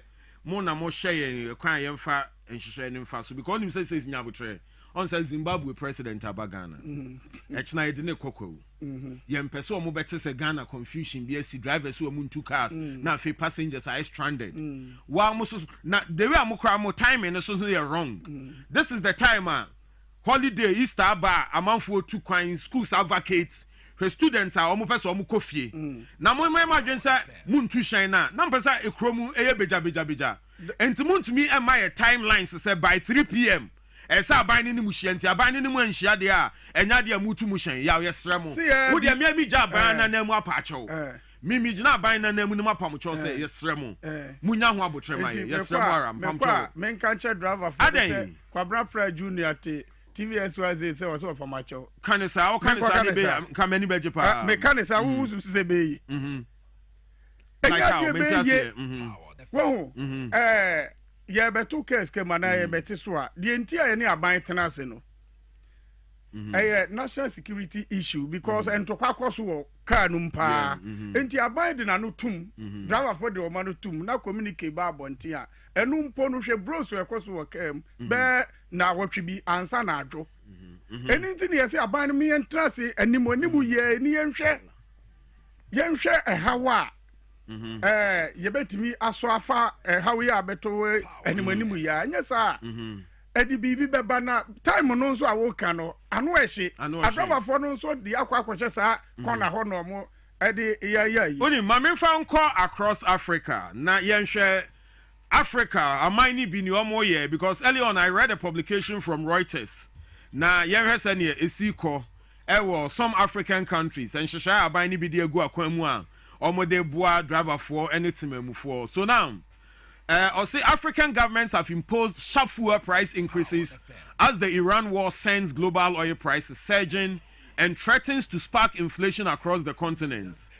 African countries import most of their petroleum products, leaving many highly vulnerable to supply disruptions. South Africa is one of the continent's largest economies. So on Tuesday, which was a couple of days ago, they reduced their fuel levy for 1 month to help curb further price rises in April.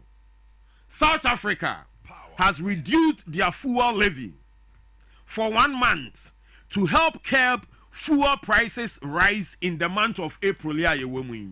All right, and you are South Africa. Oba Malawi, the Energy Regulatory Authority, MERA, has imposed even steeper increases, raising petroleum prices by 34%, 6,672 kwacha. That is $3.89 per liter. And diesel by 35% from Wednesday, that's yesterday. Petrol and diesel jumped by 42 and 87% between January and March on a free on-board basis. MERA said, and that supplies had shifted to fortnightly pricing averages. Oko Tanzania, Energy and Water Utility Regulatory Authority has set a new petrol price cap of 3,820 shillings. That's $1.49 per liter in Dar es Salaam, up by 33% from March. Diesel rose to 33% shillings, 33%. Mauritania on Tuesday raised petrol by 15.3% and diesel by 10%. Economic Affairs Minister Abdallah Ould Suleimani compared the situation to the 1973 oil crisis and said the government will offset the impact on vulnerable households by raising the minimum wage, and providing cash transfers to low-income families. By providing cash transfers, Mauritania,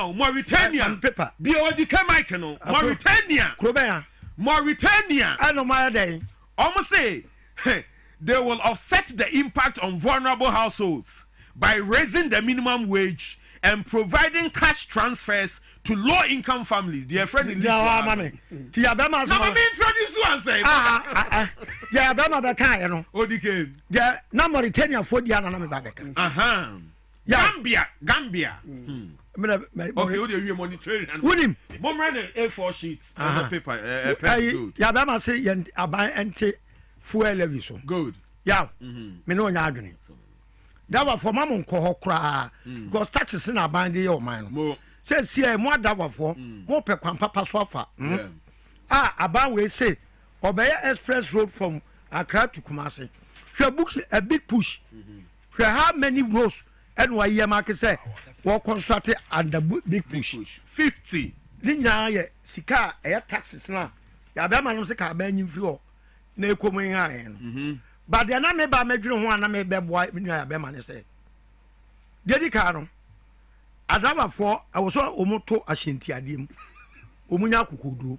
HSA. And Fanto Lorry Face. Lorry Fame. But said that the Biomian Omania Bay Sincuniano. Omumu, the realistic prices are about one Madumana Cosso. That is one. Number two, and yes, I have a form Bugana fool. Me my savvy me caught fitem. So I trot any friend say commercial vehicles are omo apake magazine fitem a omunyes kanya you be shocked and commercial mass me ba wo we nya botre yawo eti abaye minimum wage of 19 cedis per a day no etokokwa ya toton enyankate ofi brookman eti say elman no wiase global problem now Iran Israel American war the abano I will see a raise family standards said the Mauritania for iron we should go Mauritanian way at the minimum wage you say 19 cities now said the call 50 cities hey UDK of course because union government nyabotre masa wo mi busu asemba ko yeah ma 50 cities a day beson honestly they have a family and so I didn't know but we can manage I don't know person more be 19 cities minimum wage Ghana had 19 cities but Bank of Ghana governor get 300,000 look at the disparities oko cocoa border one ye crown was 150,000 look at the disparities and the best coach here in no 500,000 a month now come on unipa dasani I must have 19 cities times 31 mamere 30 crown of the year 570 one will be 570 no catch a man say me pay my to trot room wa bra trot room omo koto tire enya negotiable omo kwa car battery enya negotiable omo car na kwa bedu tema no wa ba omo kwa ya enya negotiable eti o man no ya o man say Ponzi scheme ena ye de nsane nam ho na ade aye no kra no koka na nipa bi fi say one step on their toes but no kra ba ko pe household income in this country is way below global acceptable UN standards. I don't know what you can say me ko and you be akoto ka from Bochira car no kra ba na ye cargo car sa 207 na cargo no mo ba makọ magazine akotwitwa mpoma ne ya toton and cry illegal sanka DVL for ebe mo permission to use it na 207 no da bia na ho asem eti de ya kan say yewra do mama ya da wase so de 300 buses eba ba sa 300 buses no me nko amadwuna kan GPL to ne sa identifiable groups o mo partner na say we be mo work campaign na aban mram because Tro 11 ebeko one bus and the metro mass state transport and yet that viable and me ba me the new ayi na eba We need new proposal. We need after sales service contract. That's right. With the where we are going to procure these buses. The amount of certificate and say, German for better Kroma. Yeah. Omo better buses, my no Messiah after sales service delivery companies. Company no. It bus yet man out trying to cost service. That's right. Yeah. You could change the oil. You could be my inspection. Now Saba route. It did be a castle and yet you might giddy. Yeah, got top buses. You need after sales contract. You need engineers come back and say, but spare parts crossing you. If what man want to cry foreign. Yeah, Mabusu means ya. Now, you just was not your treasure party apparat cheese but on 2,000 for a auction. It's your more than good. But I said they are working under duress. It's a mass service delivery by GPL Tune, Yabeman Kuno, at the Magana, a conform. Says anybody Bromdom Scott Kosher Trotromo, Bebrenoa Bama Boom, you think so? Oh, yes. Massa, yeah, dear Kosukan, Yadmo. As I make say, I bet my best sincere with me. Busan say, winning video bus. About 2 video bus. I am 2 video bus. A basic station. Now, I'm for Rashi. And my no be a Janako baby. Just a video bus, Bansa, and a video bus went. Bassa Bonsani Adina. What can we, one book, my young running baby. I will cry. Oh, no, Randy. No, you should Warrowbrook. Okay, yeah. Oh, Agudana. There be not dosupa. Oh, I'm saying just so I like any class. Okay. Let's be body. David, you are back idea. Woman now, every system. Public transport, a buying, and I was saying, or young Mojuma.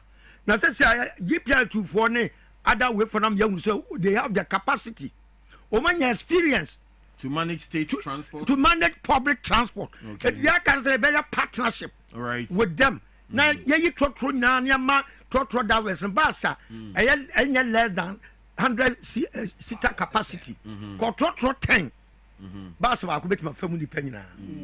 If you was by Jai management now, and info management in my GPL unit, say cool for near woman call public private partnership terms. Now you need to talk now quite today. I have a space traffic crew from Swati. At the same time, 411 at the Bayadumano, Bass and the Baco and the bedman, so but for the para a what's that trot to me now for one bassing. I don't know what I say. Exactly. Now, you see, I say, show what I shall see a tune from 50 pesos to 1 CD. The other day, said I can't even flap mine. We should brace up for all these things. But Abani need the capacity to cushion us. Or cushion day. Tell me you cushion day. That's how Abani catcher say, I mean, say, full on the costra, almost Ebema support. Say, you know, we stabilize it locally. That Debbie. And then you are buying a cast no Nadian. I don't the capacity. I don't make never call the key bad or say, what the men are green. No, my main chip non tiasia. Yes, see, I have that's why raises a canoe yet, but on our board canoe. Debbie, to a mom boy no more way. Oh, second, the one I say, a mom boy anyway. 10 beyond, yes, it will be mocha. Now, young Chama Moon, a very reason on one Becky. No, I catch him in the say, yes, you are more bra. But Odiconim, well, Mama are buying a deadline till 3 p.m. today. But actually, holiday, Zimbabwe President Kraba Besra, Yempesi Bunso, or mine passengers are stranded. Deadline normally am buying by 3 p.m. today. No, do you think it's feasible? No. So no at all. Maybe I'll not be quite a meeting. Minister and the crowd, Minister for Transport. My videos Mo driver for no say good. So no be quite a meeting. Now man said that's the same news here. Can normally also respond to say, me so be having to criminal Martinez ya. Yam fan said that say. Eti a more proposal ne response will be fraban. Good. Eti that for best rem. Mo Mumfa a day or 2 being spare Ghana for. Now the Munya Moduma. Potential president. Maybe I tamachi. Mo some betum. Yanni dia ubiaka se muntuma enye yano or dada. Oh yes, yatamachi. Because Sanaba. As a name of born never because I want you never be boo. Jadi I am meant. And we are unsu. Opa. Kumudo na tram say Ensemu no odi no nya. Unya yo Na China for build economic empire no. One dey a war 7 na ye dey. And we are sem pesa de ni bim. Good. Enu nti no enya yewura mama na akofa aba. Ena enya me na makofa aba. Ai Diana T Baira ama Baira Mokes no. And na dia benti no. Ye na embrace up ya bema finally. Enya no na future president Yero Dikemu ehu. Enra na say yen yetini. Meba business ni ye ho. Ya kasa be kasa ya driver for no. But in the end no ye ya driver for the system. No sin no na. Enra ye chini station Ana drivers natural. Asunaba na redu ene yewura Samuel Amoa. Ye chini trotro station na say omo enye aduma. Ya driver for no so omo ye smart papa. Car na ekuta omo no. Enye dodo na anye station panyimfo ne dia o. Eye ankrenkre de ene omo de aba pressure das. Woni me say car white ya ye di kokuma ase no. Ene unkuta 9 billion awunya. Yes, senipa na koto 9 billion. Work empa or the more times 2. And I say, and your work and pay 9 billion. Oh, take how many years in Puna the better? Yamo bro, Yamo Bramo, I don't want spare pass was baby a Jiran Yas and Ketua. Oh, any tea at the how Cassia Abba and I draw for them so on say, yes, say, and to my tea baby a way. Into a material ready who say, baby a year dream. I never bet me more, bet my pressing home for their demands. Go Easter no amount for movements in the dorsal. Me my kick can be a change minimum tricky room. Andra car say be I quay. I'm about car bear 15. Uber corner was set up for his spina. Was in the break bands or I must say you grab any. Oh, dear Navero. Well, I must say you grab your Navero. Who's to me train so say. Well, my now Cabra Crafty say. Petra Okotoy. Yeah. And he says, it doesn't match up. The Mamma yeah. On to 7 year back area. And you're better away. All right. So, Yavestra say, appeal Nane Ashasi and His Excellency Abua Edna Noatum, minim say Alabama also was on the form Monia drivers in Casananka, Wadi and Kian China after Monday. They resume on Tuesday. Yeah, because holidays need there. Office Ben now office Ben now office Ben says and now most government offices they are all canon. Yeah, that was for Zoka Wakayati. Yeah, Pakiman they are negotiation. Yeah, Bakwanswa. No passenger for no home. Yes, sir. I just have Muda Mwa for margin. Yeah, and Fakakran count. Now, where's our confusion, Beba? Confusion for margin Fakakran count at what percentage? Beba, Umaya, told a that was phone to count. But I'm negotiation table. Now, Umutimetiso. And in the interim, 3 days, a passenger for most sacrifice Abasa. All right, Martin. Namama, that was from so, Ecomuin home. Now, from Monday. Good. You're negotiation table now, and the swaba. Yeah. About 30 minutes. Great. Odike Mamina was Mamina Yabema Sena Meba. Oh, friend back or Abusuka. Abusuka, yes. Okay, Mr. Seta Yusu. Madame for Pa, Medana say. Menchia Manda. Send it. Once Abusuka for us with the no money. What you say? This send you when they J a driver for Hono. Good. Mempem Rena Dakro. Membrana. All right, that's thank you. Forget about the rest and listen to the best Power 97.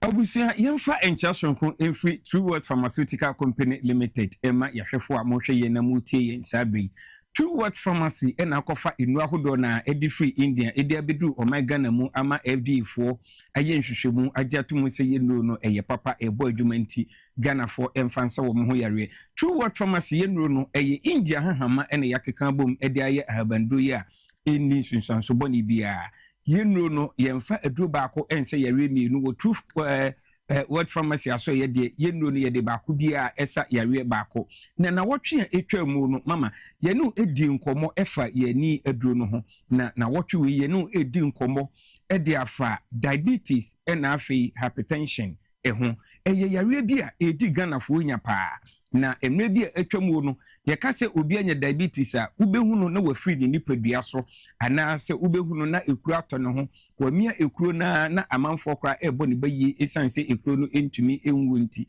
wobi mpo de ye ka se wonya diabetes a esan se ye ni aduro ebedi etwa mu a wodi betu yare na asinti ehu ayem hihye nkompo etumi kunu ntem nanso enedie atadwe yate dende ye wo India fo aduro true word pharmacy ye dia ba ye frɛ azaka mepacho azaka no eye diabetes edu tatahwe na mepacho diabetes no ye wo type 1 na ye wo type 2 mepacho say ye type 1 and say type 2 no mensunsun so no ni nyina eye the same thing mepacho say obi nye diabetes ni bia ade baako a aya otadi hunu pa ene say aya nipa no odidi kakra bia na ye say ekom esan de no wonu munsu a enchene ne minimu awo na ye say ensukom esan de no e wo ho a na wani kosua no eso ayo ble into hwa ade a unhu ni yi na diabetes no e ma wo sote ufiri unipadua so ne se ne medical aka no ekuro beto ho ubemia ekuro no enwuda se ne ensunsanso no esitie bia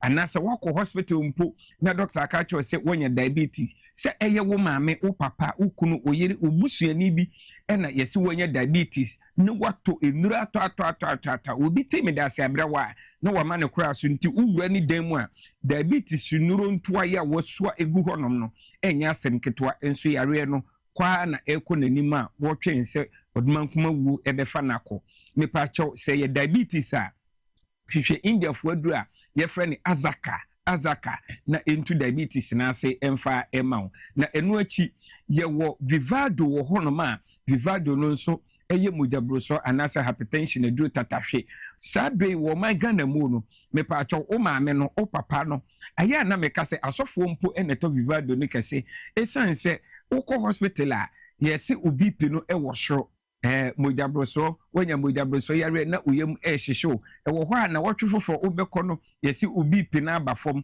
na chese da bia wudi hospital akoni abasa mepa acho huye obi a hypertension edunya anase mojabroso edunya wadru eye vivado ye true word pharmacy yakofa free India aba amanfo edi ho adanse mepa acho mojabroso sunsunso ni bi ni se aya ema obohyehyew utiri etai epawo ne ye kane hypertension headache afi so aya na se ne usi home no ohome ni ensisi su akoma no ebo per mepa acho aya na obofono aya o se obefe ensunsunso no de edoso se wako hospital na doctor akacho se wanya mojabroso anase hypertension anase abibia ubipine ewo hwora bomodi ase eye wo maame a mesrew emfasika na enhye obotom emma maame no emfaguo areho enkowum anase wo papa no wonfatiasfo asase so esense senia wo musitie bia no ni otwedi ampon ede adomwa no yare ya na obi benya wa na efi yare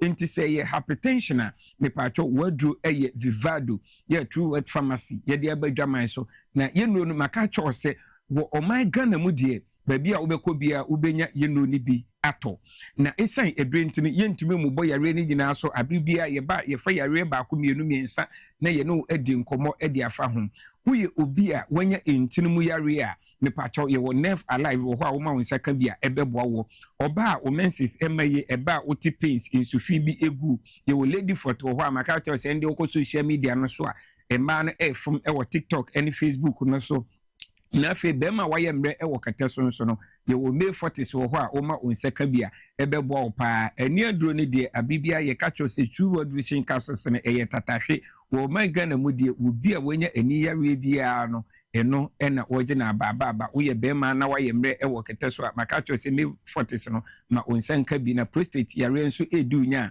ye wo prostate leaf ewo ho obi akoko ha pa se eye internal na se external part so no ye wo pa liver wo ho a wo ma onsaka bia ebebo true word pharmacy de ye no chese eye enu a etu yare ase ensresre yare anase enme yare na ase itu ase kra me pacho ye number ne da o TV screen so no fana free e wo 0558 724 302 0558 724 302 0558 724 302 and 059 558 2628 059 558 2628. Yada yahwefo eni etifo nyina ase. Nyame yadoma na otwe da sende. Yene mu bese adihye.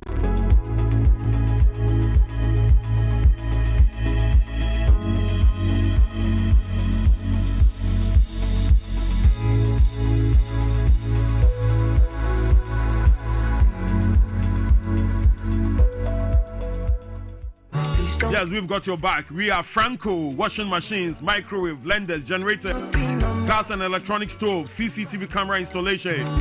Franco Trading Enterprise. We've got your back, yeah. Yes, I'm a 40% discount on all items you buy from our digital store. Your number is 0246 422 338. It's a big man for you know, Franco. But all the campus girls now wild. Also brand washing machine, microwave.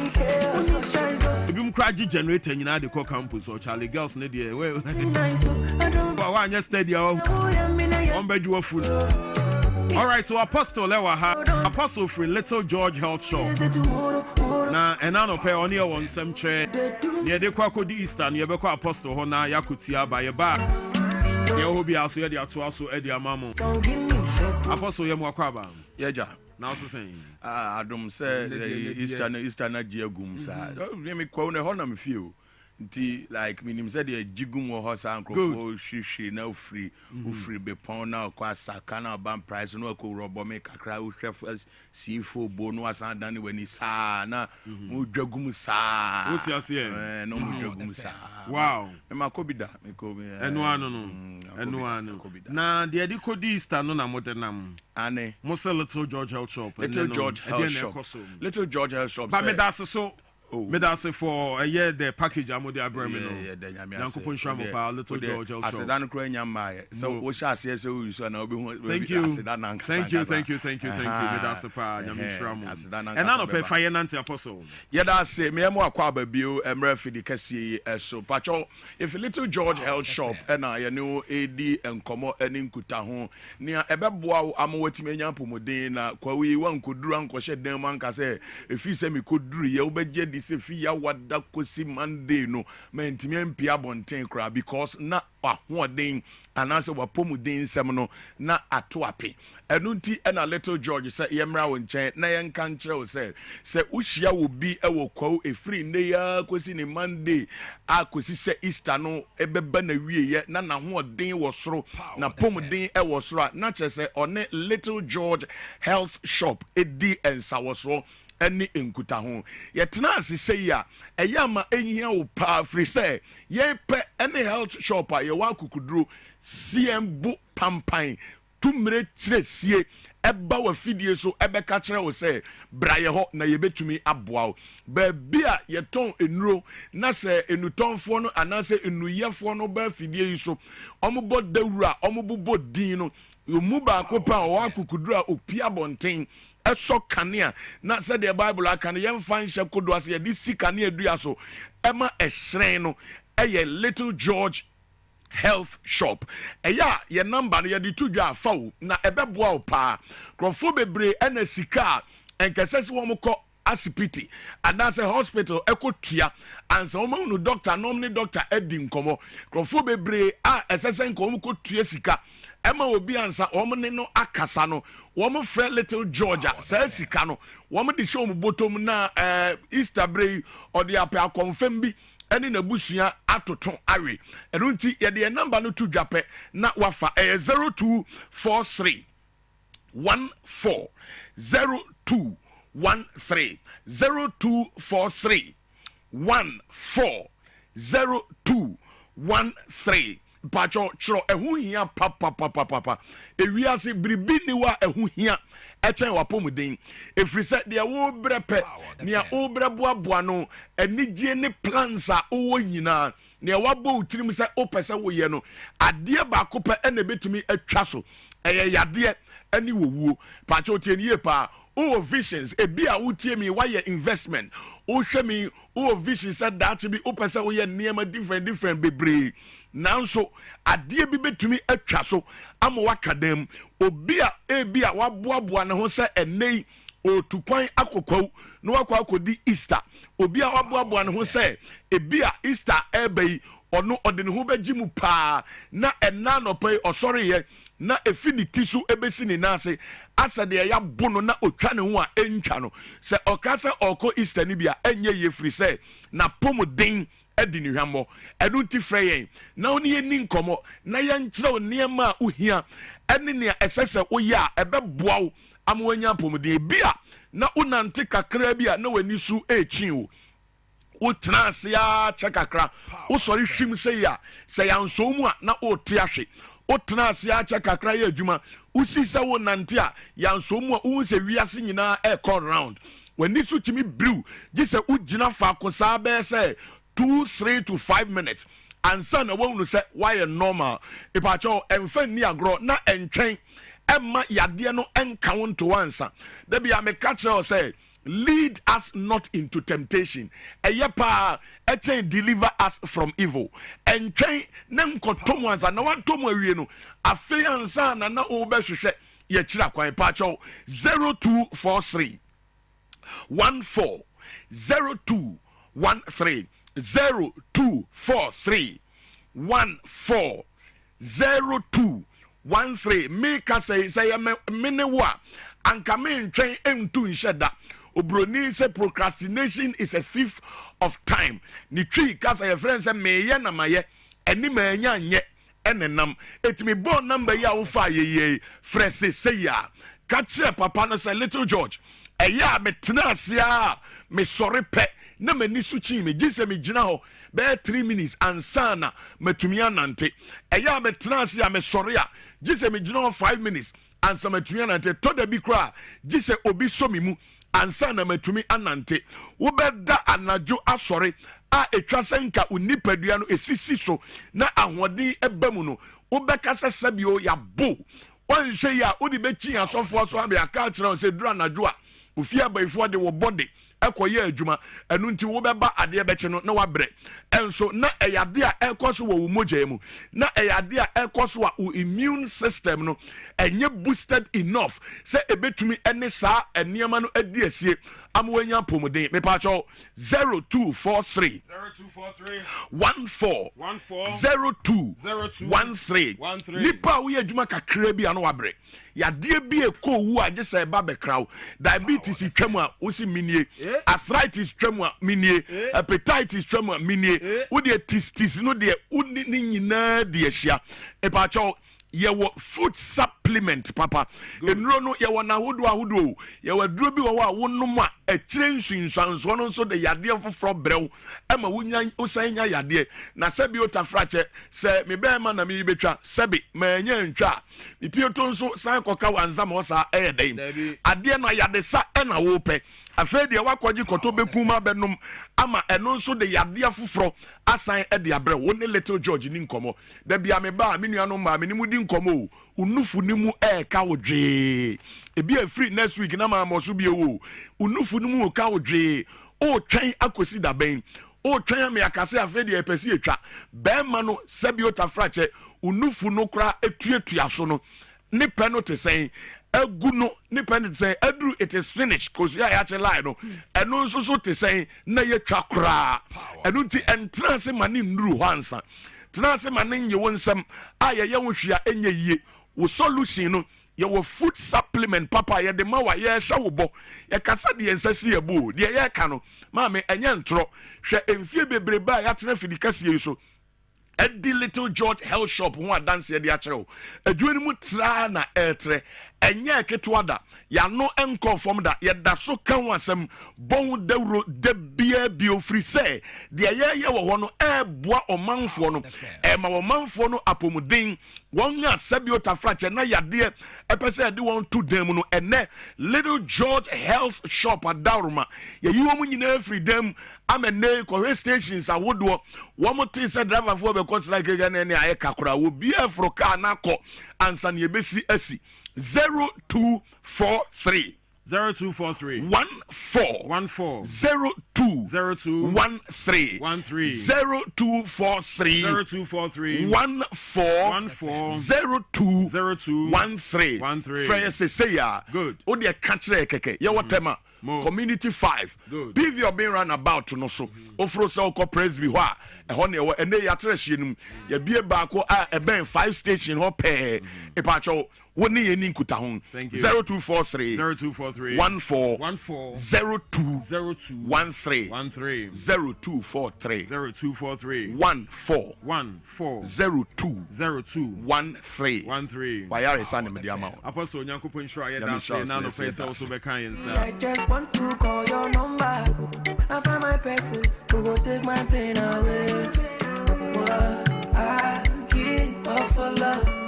I don't want to be so jealous. If you leave me, baby, chaos. You too fine, oh girl, I want you for you. All right, so that's about it from Little George Health Shop. Now on to TurboTech. Minute TurboTech we pay. ODK waha still. Yeah, dana sepa and na butre. I'm just muncho ODK beverage, mami. Mumani tea, mami. So here tea, amunchani tea. He's my special guest. What you say? Alexander Kyoko also joins us. We'll do the conversation as we get closer to the holiday. That's it, okay? Party people, are you ready?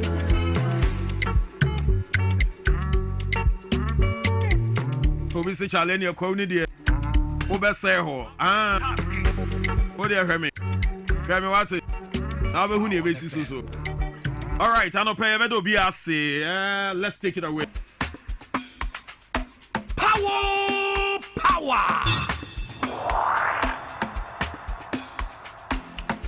Ni ebesi wo kwani na ma sha ase ya proper hu kakra kire no.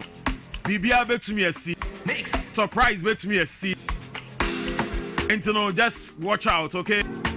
Make no mistake. We're coming with a rake. Yes, Crow is the deal this weekend. Then you may be see on it here. All right, so I'm with the ambulance, baby. I'm a kid that like Panning and Nama. Now, over here, Yanagadama. They must have over here, the governor. I'm a dark cat, Yakanava. I'm a cat I like Panning and Nama. Nanama in the morning. Nanama in the evening. Me just live up my life and I make my money. Me no worry about anybody. Me just live up my life and I make my money. Me no worry about anybody. Don't see me like a fool because I don't do giddy giddy giddy. Power FM. Don't see me like a fool because I don't do giddy giddy giddy. Giddy. You know right there. Don't see me like a fool because I don't do giddy giddy giddy. What people? Don't see me like a fool because I don't do giddy. Ready? You ready? Let's go.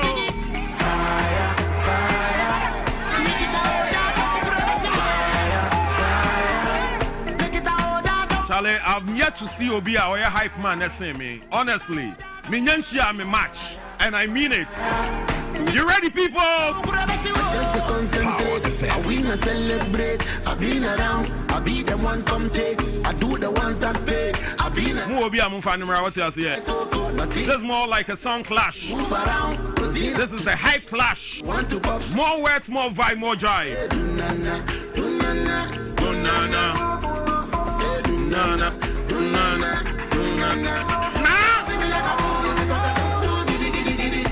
TurboTech, now it's the same big man. The dawn. TurboTech. The dawn. And that's one fast person now, man. And a pie. Empire. Me that two no, me the go Easter. And one no. TurboTech. Now must live Easter already anymore. Aye. Great. And I no pay finance young TurboTech. Yo. Dawn, my man was say, Yancha Ghana man nyina ene anopay. You better some of my money nyina fish up. Since once again Easter is just around the corner. Na because I said trade am punyako pasum di am my Ghana na fesu emuni panyina. Abusua meda for payasa no dimpuni awa fidi kese so.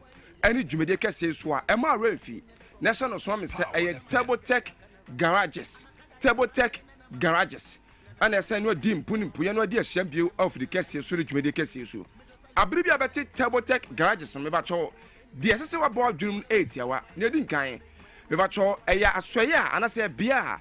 Ye nam abe for kwan so esiesie cars. In America say ye what the state of the art of digital automobile equipment. Enfidia ye di siesie cars. Enfidia ye di ma cars eba in good shape.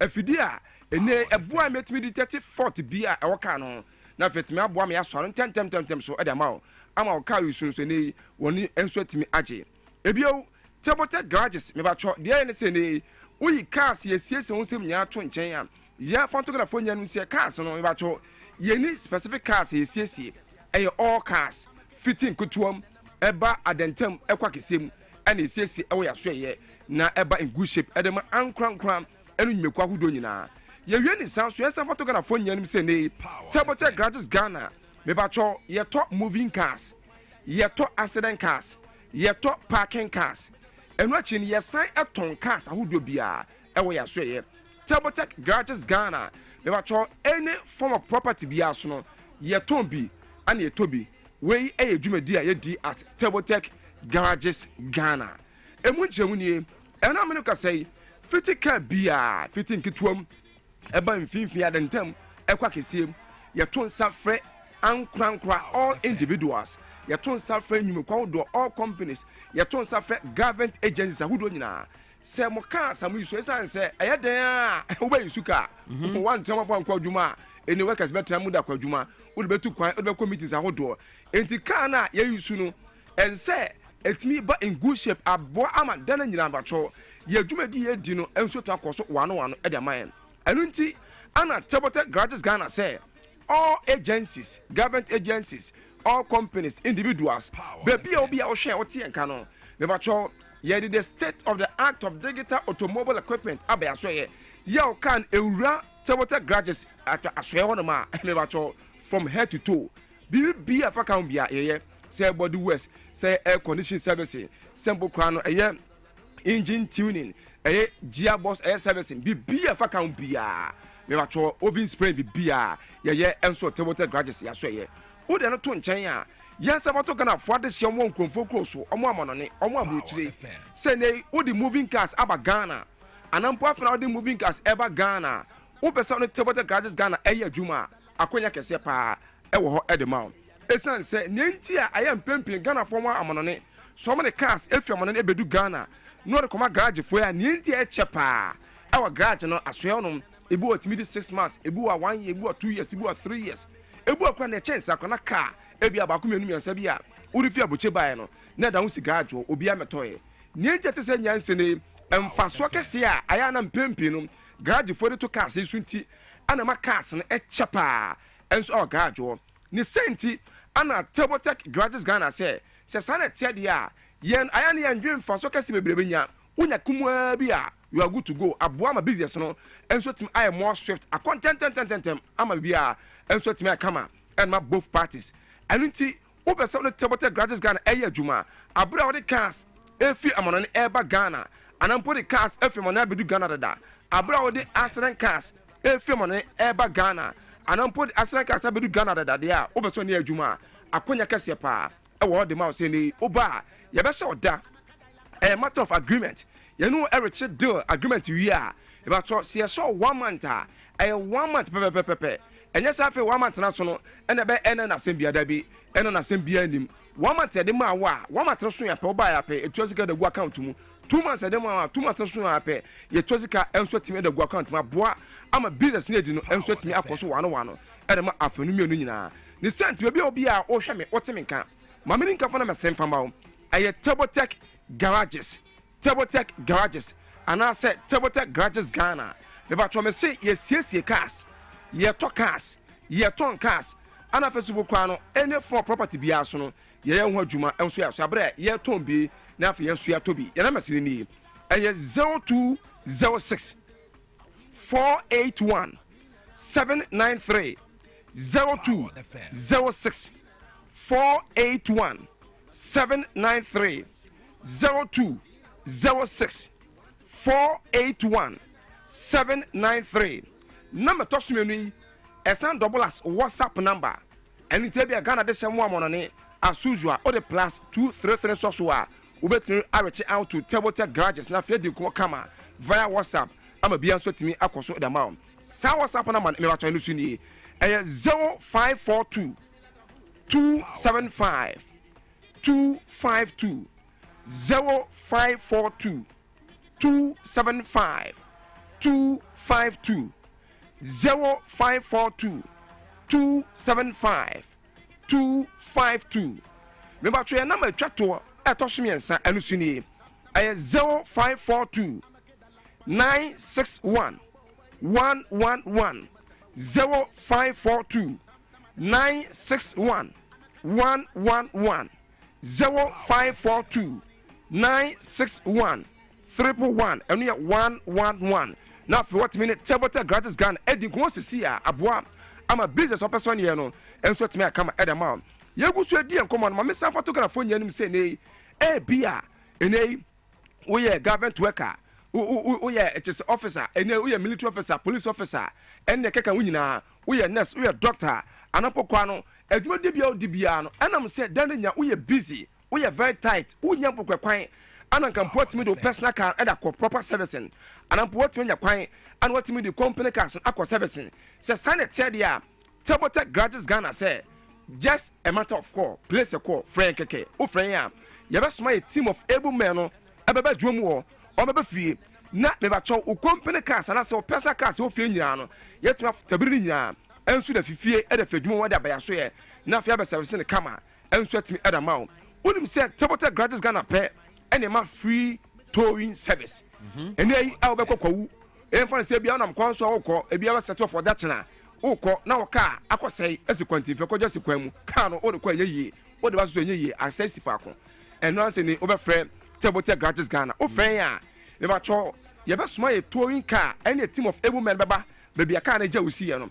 Now, if you have a tour can the few other by a swear said amount. Wow. Now, if you have some car for 4, who bet me that 2 conto so I call now for good time I cry and so I'm a beyond sweat me, I come and sweat me at amount. Now, you can't sound on. You photograph for you, so boo on a man. Or the for sale at an account for so many months in the obedient mintoy. About Tabata gratis Ghana say for Canabra. Yenunkomo, Yanya vehicle assessment, we are yet me I check final price and after yet me to a car, I'm a beer, and sweat my camera. In the Opaco Cano, our mantra, baby, Quantum, baby, who the first time will be a mamatoya. Tabata gratis Ghana, Everton, and sweat your car, I'm a beer, I come and sweat me at a mouth. Obi one man, Nico, you soon one particular spare part to be onyaye for so many years. Why, ya, you binto, or the sort of cano, Tabata gratis Ghana, Everton Cano, at your car. Ukanya Quensia, I could have posed for some. Anampokwana ewo HSA efie anampokwa mancho baby ya peso tonwa ene Tabata gratis Ghana se okana nya kwanhia no ye beto enswet metu aka wo pesa wo service okanya accidenta be bacho Tabata gratis Ghana ye be service edama abra ewia ye be before and after no hu sam page medie no enya gudie eni bre so enti ho enkom eno no na ye kwanim no me ensa photographer nyanim se wo de ka ho sensem nyina eto enchen a me bacho all form of properties be aso yesan eye hu adwuma enei wo plot of lands apeso woton a Tabata garages ye beto na fie tuoka wo acres of lands a opeso release a woton a me bacho Tabata garages ye beto tuoka wo completed building ye apeso woton a matter of call a offer Tabata garages Ghana na fie tme de no komo na fie tme tuoka wo uncompleted building due to one or two reasons in tea wo beso woton. Now, 40 minutes sort out 1 or 2 reasons be I out on Diana. A Tabata garages and a knee, oh, friend of it, Medisa and come on, Abua, Amabia, and so it's my come. Sounds to nay, Ope Sasiato, Ope completed building at all. Say nay, Ope acres of land, Ope plot of lands at all. Tabata gratis Ghana, Yen Subetman will be at all, Ama and I, Amabia, so it's me, I come. Munuka say, Tabata gratis Ghana, ye were 2 branches, Yaso for now, my friend Ghana. Nyedin kan ye wo the nation's capital enkran anabacho ye headquarters ye wo yebutu ye wo awoshi waterwest ye fancy bia ofi baby to sell La Paz anado na che awoshi a but right after Banyard main traffic light no me bacho ye wo benkum so ana ofi baby to sell Kaswa Malam anadanso uru na che awoshi aye main traffic light na me bacho no so ye wo nifa so uko asantumantem kropo Kumasi Greater Kumasi a you ahojo runabout yes in between Georgia Hotel and of fiscal grid office no honor and yes say for video yeah juma the only day yeah Tabata garages yeah juma Sunday kwasiada yeah juma fiti juada kope memeneda Monday to Saturday and upon 8 a.m. ekopem enyume 6 p.m. na me patro ya pon ya na me simbi na fe komo no emfansi ene day na ya na me so no ayemi asi na din kan ay 0206 481 793 0206 481 good 793 0206 481 793 number to swim no a double as WhatsApp number and no 0542 275 252 0542 275 252 0542 275 252 number chat to 0542 961 111 0542 961 111 0542 961 111 emu de na wo dia numbers no yeah okay we need your company numbers all right we are all quite now the audio number you mate na ka say Tabotech garages are no just say we fix the impossible yes once again yama gara fo nyina afisha pa ahwe ni hia what you say yeah better Tabotech for us pa into no make dem ani ju am cry towing services no because cars be bring na say no ha dwen pa into so mo towing service pa ho there dan wash your number nso because unim da e bia wo car best say now be here omomo a Tabotech here Dwabo Ase ye ne mo air call for the Easter no so that's about it next afi betunya sa baby yes people be ready How are you in the building Power wait crazy lazy baby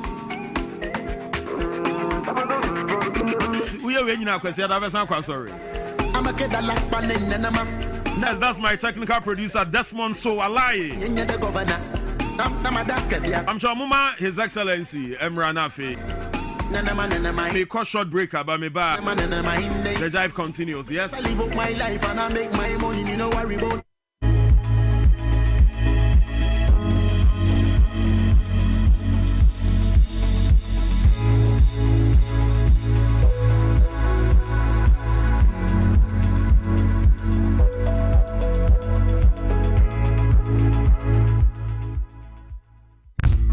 Medo na oti wa waye posasa ono kwano dabre wabre ako said ye mensane manyam se twetwini no itumi prosore akra me free market buy ana me to 3p garlic me say the brew sanum bi asa no wada ni wunya na se wagoda 3p garlic mix ma mo che du mo fu sani ye na so garlic papa bi ni e aje anano madam Fukofin Poka kire me say he work natural health wo mo de adubido bi aba ye friend 3p garlic mixture na omafo tu ebusu no enya samketo say ye didi na ya numi ya de betimi aba enti se wonum 3p garlic mixture na odi abon ho ban se wonya sunsuanso boni bia fa eduo ni ho a bo health provider amane ana FDA e wo med safety app no Fred Piwak e wo 02489288824 ana 02010000021 FDA agi edwedi krakoi. Hello Ghana, payday is here. Stand a chance to win instant cash prizes on Review Scratch for Win, up to 100,000 Ghana cedis to be won today. Get ready to play Review Scratch for Win to win big on TV XYZ. Stop scrolling and start winning. It's simple. Dial *850*6# on all networks. Choose your card type and select your lucky card for a chance to win big. Play with at least 5 Ghana cedis or more. You could win up to 100,000 Ghana cedis in cash prizes instantly. Yes, you heard right. 100,000 Ghana cedis in cash prizes. Don't miss out on the chance to win big. Dial *850*6# to play now. Review Scratch for Win. Scratch it again. It is casting power. You must be 18 years and above to play. Terms and conditions apply. This game is regulated and approved by the NMA and the Heritage Foundation. Kofi guys, Edik, Ewa, Sombo. Osodi, na nipa brew inside na dress na enkono na abochoko wo wankwane ya. Oh. You home family back okra. Ma hospital kra ma e ka chem say malaria. Malaria nru nsu ma no. Also the edu herbal clinic. Malaria, mobeto neta. Wo de rubia ba friend Edek Malacure mixture. Mamumo bi no. Malaria be fever be Edek Malacure mixture. Genome no bottle. Edek Malacure, anu din, etumi malaria papa. Edek Malacure betimi fever no ho. Eti de yi hamme. Edek Malacure mixture. Ebema wonu mu atoso. Edek Malacure mixture. Eye papa. Enti hwe omojam hu nsa wo atridi ansa na wa fa atridi edu. Apemfo abata wo manufo ne kwada wo ne fiadu mienu ka ho. Edek enkwa sombo FDA ahwe sa edwadie krato yi mu agiatum se eye. When nations rise, it begins with bold conversations. When economies grow, it is driven by partnership. This April, Ghana's business and policy leaders converge at the Pro Business Forum 2026, the nation's premier platform for investment, enterprise, and economic transformation. With special guest of honor, His Excellency President John Dramani Mahama, joining captains of industry, financial institutions, investors, and entrepreneurs. The Pro Business Forum is more than just an event. It is a call to action. And so let us work together to build a Ghana that is competitive, productive, and inclusive, and a Ghana that creates opportunities for all. Come, let's engage in high-level dialogue, explore industry exhibitions, build powerful networks, and unlock real opportunities from finance and insurance to manufacturing, agribusiness, SMEs, and innovation. This is where it all happens. From the 3rd to the 5th of April 2026 at the Kro Convention Center in Praeso Hills. Go to www.krobusinessforum.com and register now. To register for exhibitions, call 059 555 5885 or 059 555 5995. Pro Business Forum. Connect, promote, grow.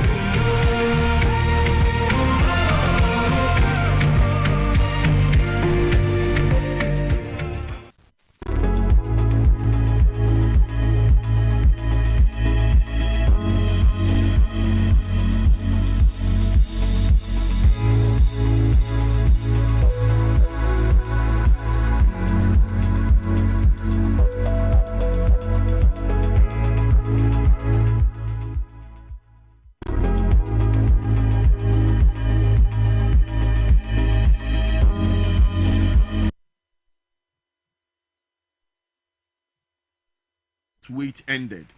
NASA launched 4 astronauts towards the moon from Kennedy Space Center in Florida.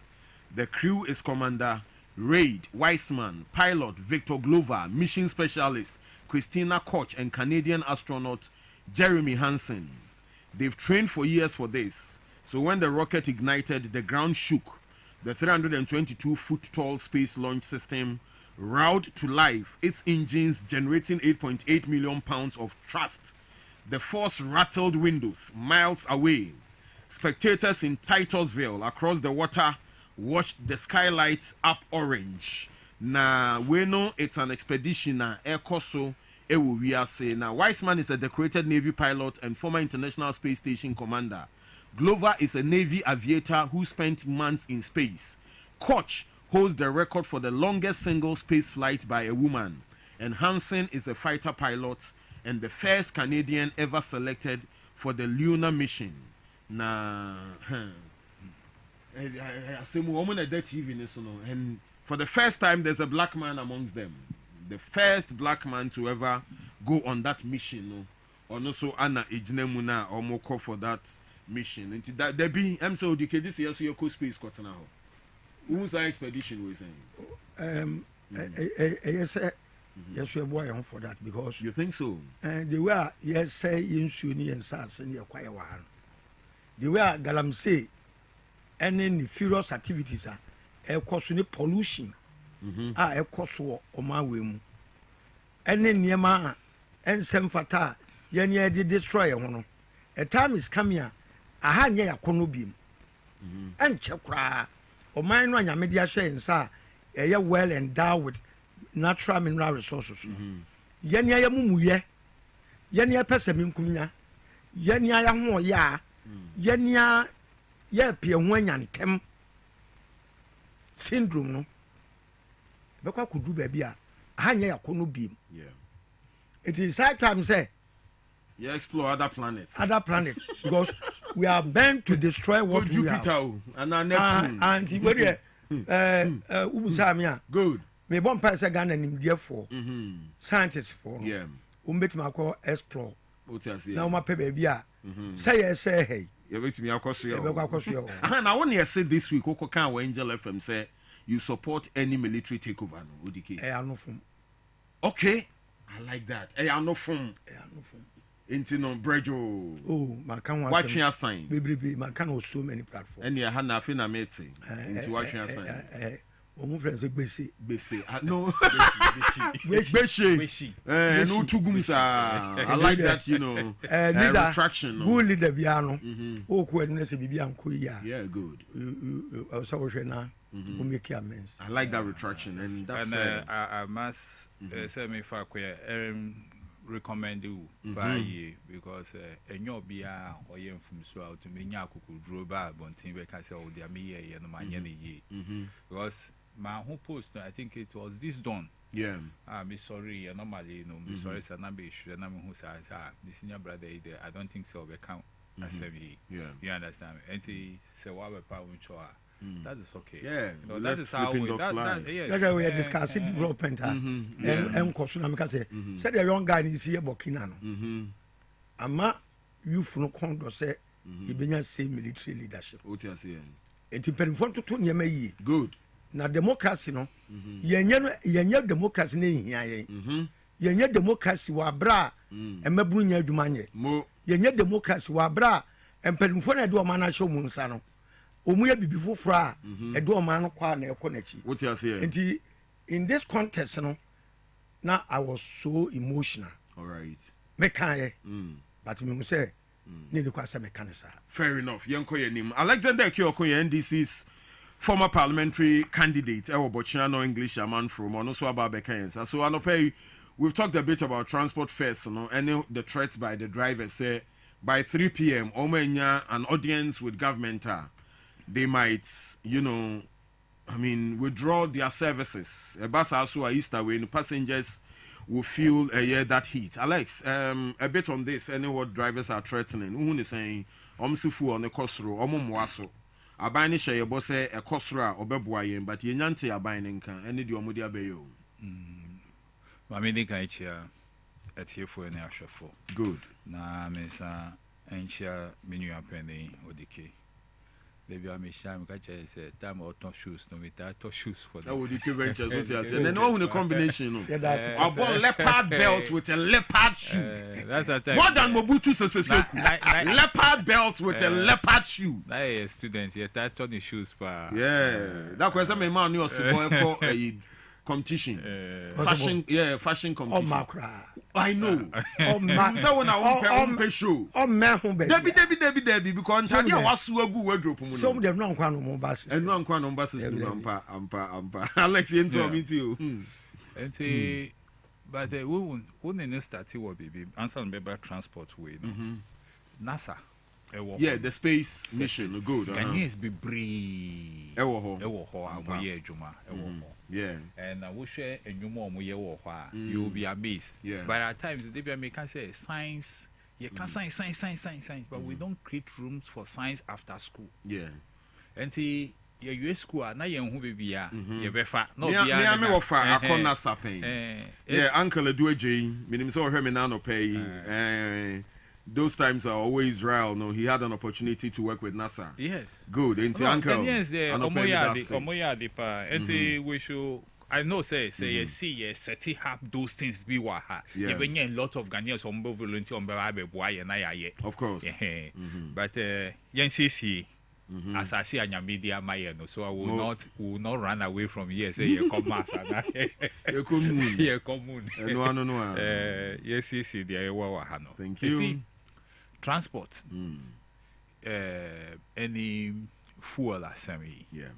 Say you can ye because for almost about 13 months now, we've enjoyed a very relatively stable fuel prices na me kaipa say you enjoy stable fuel prices no na timamo foso esre transport owner say and kebeya almost emma price first no ember from kakra emomo ubekai na yesro mo almost spare pass ebu yedin until they cannot bring it down. That argument no a cause we give power man. You know, so if we are operating the system, now when I want him say there is a lot of price fluctuation our system no more operating no. Na ebe mribi bedua ebe to me akọ name e must be sudua it me perform and then na say perform the e din mo mo say ombeka say omo reduce prices no and na first no e dey amaye but say nya cost rope omo pentem say omo be mo first no say dey akostro say basa sabi ya ye kita ya ankasa ye ka ye to me tofu no we enjoy the price decrease no and say performer yeah sure but ye nuanu ma sabi omo ni bi omo de be toka no a omo depending on public transport no na ye ti say omo de bia omo hu na e kam say I don't know ever form they don't feel it wow say cost through there na ye the pressure no aye then amomo because we transfer e the momo say balance enye but when him me checky and ra I think now fuel no was this 109 per barrel I think 109 per barrel and at the beginning of the year no I buying so Eddie and the budget say I think also better is it 61 per barrel so I buying the and it says 61 dollars per barrel but see I yenam 109 you understand me the woman you say yes we are two oil make a cry be waha you understand and I yes we are cotton said they are AC no ebe maswa maye or mine also some windfall kakra bi bebem but that windfall no compared to the aye to free outside Eddie no are those high prices no will the windfall be able to cushion that gap na ebeba no the American what you say will the windfall be able to cushion us as Ghanaians na ebeka say okay although prices no air cost through I buying so enya some windfall kakra bi enti I buying air ba be you should dia onya no e di subsidizing the current prices now air cost on the time with that can we do such a thing say bet me aye sade mesre I buy na on shed no mes ni na on use sa windfall on famboa on cushion Ghanaians so that the fares will not go up. That's right. So bet me in this na ebema oil prices no to me about from kakra no I think say ebeboa on the other hand so yeah by you know looking at the work the hard worker is Excellency and his team a year you know one say fuel price at one point in time it me buy up to I think 9 point something Ghana cedis per liter and now can say side or the 1 cedi I be boa energy sector no so that they will be able to clear the legacy debts now no at the buyer you understand me? The legacy debts no we've not been able to clear all but I think the greater parts no have been cleared. All right, you understand me? Now Emma or more independent power producers no or more used to tema no now they have some respite or more to me every year juma it's serving a purpose. All right, so say a year what will be the consequences on the economy and on the energy sector?